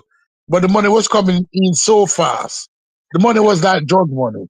The money was coming in so fast that was coming through the front door and leaving through the back, doing all type of bullshit. Parades, clothing, opening new chapter, paying chauffeur, administrative costs, living high off the hog, living like a king. He was living like a king. Yeah, and nobody then can also deny that. they were talking about the legitimacy of it. Even after spending, his books didn't balance. So the $600,000 raised. This is what I meant by he was showing expenses as assets. The $600,000 raised should have left the assets worth close to that. When they went to the books, he was showing his fucking expenses as what would make up to the 600,000. But instead, when they looked at his assets, he had the Yarmouth, which was a scrap steamer, a fucking party boat that was in the harbor, and another boat that blew the fuck up. So he didn't do. The gap is over $450,000. So when and then his issue, I keep telling y'all, that's why I keep pushing disappeared. When you use the words, when somebody asks you $600,000, where's 450? And your fucking answer is that it disappeared. Yeah, it was spent on day-to-day expenses. That's what happened. He should have said that. He should have said that. He should have said that. And then, as president of the Black Star Line, listen, we can't use racism as an excuse for just bad fucking fraudulent business. He just did. It was bad. It was even like I don't think Garvey's a bumbling idiot. This conversation would be easier if I thought he was. He ain't no. This is the UNIA. This is Garvey that we talking about. Yeah, but Brass, you could be as skilled an orator as you want to be, as intelligent as you want to be, right? Knowing how to run a shipping business, you don't know nothing about that. You can even be a magnet. Look, you can even be a mat. Well, you see what happens is though, you getting all this money, you getting all this adulation, and like any other human being, you could start thinking that you are more capable than what you actually are, right? You can start getting a big head, like you got everything figured out. You know what I'm saying? Because look, you could be a magnate in one area of industry, because you see it with football, with sport team owners, right, Brass? They so successful in oil and tech and tech and whatever else they do, right? And what happened when they come to the NFL and NBA? Nobody can tell them shit, right? Because they know every fucking thing. And what happens? Shit goes to shit. So it ain't about intelligence. Well, the reason why I say intelligence, Haskel, is because the ad that he signed off on that had a picture of a boat that wasn't the SS Phyllis Wheatley and his signature on it. It's very difficult for me to believe he just didn't know, Haskel. I don't use, and then in the law, let's skip the technicalities of legality. Willful blindness means he had knowledge. But he should have had knowledge, right? But here's my concern. I don't think y'all understand how great that I think Garvey was. So this ain't an easy conversation for me. It ain't. He's on the list. Garvey's on the list. That man inspired millions of people. The UNIA was important. But when shit like this kind of happens, I don't know if it's just hard for me to believe, bro. It's very difficult, like, for the respect I got for somebody to say he saw the ship that was on the ad, signed off on it, and he just didn't know that wasn't the SS Phyllis Wheatley. I just right? can't. So I can't. It's difficult. That's very difficult for me. We're gonna figure it out for part 2.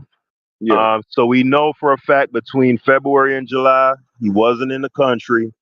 So my next step is to find out when the ads first appeared in the Negro world. Was it between that time? So we I gonna was leave gonna it do that, then, but y'all man. said save it. Yeah, I was gonna do that. Yeah, we're gonna save it. We're gonna save it, man. But hey, it was fun, man. Yeah, hell yeah, that was fun. That Hell was of a debate. Yeah, I'm gonna close yeah, out we're gonna on do this, it again, man. But yeah, I'm out here, man. Yeah, I'm shouts out to here, y'all. guys. Appreciate y'all, Yeah, I'm man. gonna close the stream. I'm gonna stay in ChatGPT, but I'm gonna close the stream. Hey, shouts to y'all. Now it's up to y'all to take this and dissect it and see where you got some points inside and the other. And in part 2, I'll present my case to Haskel and let them debate my points versus that. But y'all got 3 hours on Garvey, and I think y'all got roughly 9 hours on earlier on damn, I don't forgot this guy's name already. Stupid. What's the guy that got shot, man? Charlie Kirk. Yeah, Charlie Kirk. I don't forgot the man on rest. It's crazy. Shouts to y'all. Appreciate y'all tuning in tomorrow. I'm gonna replay the debate tomorrow, and I'm gonna replay some of the 9 hours on that on Charlie Kirk tomorrow. So shouts.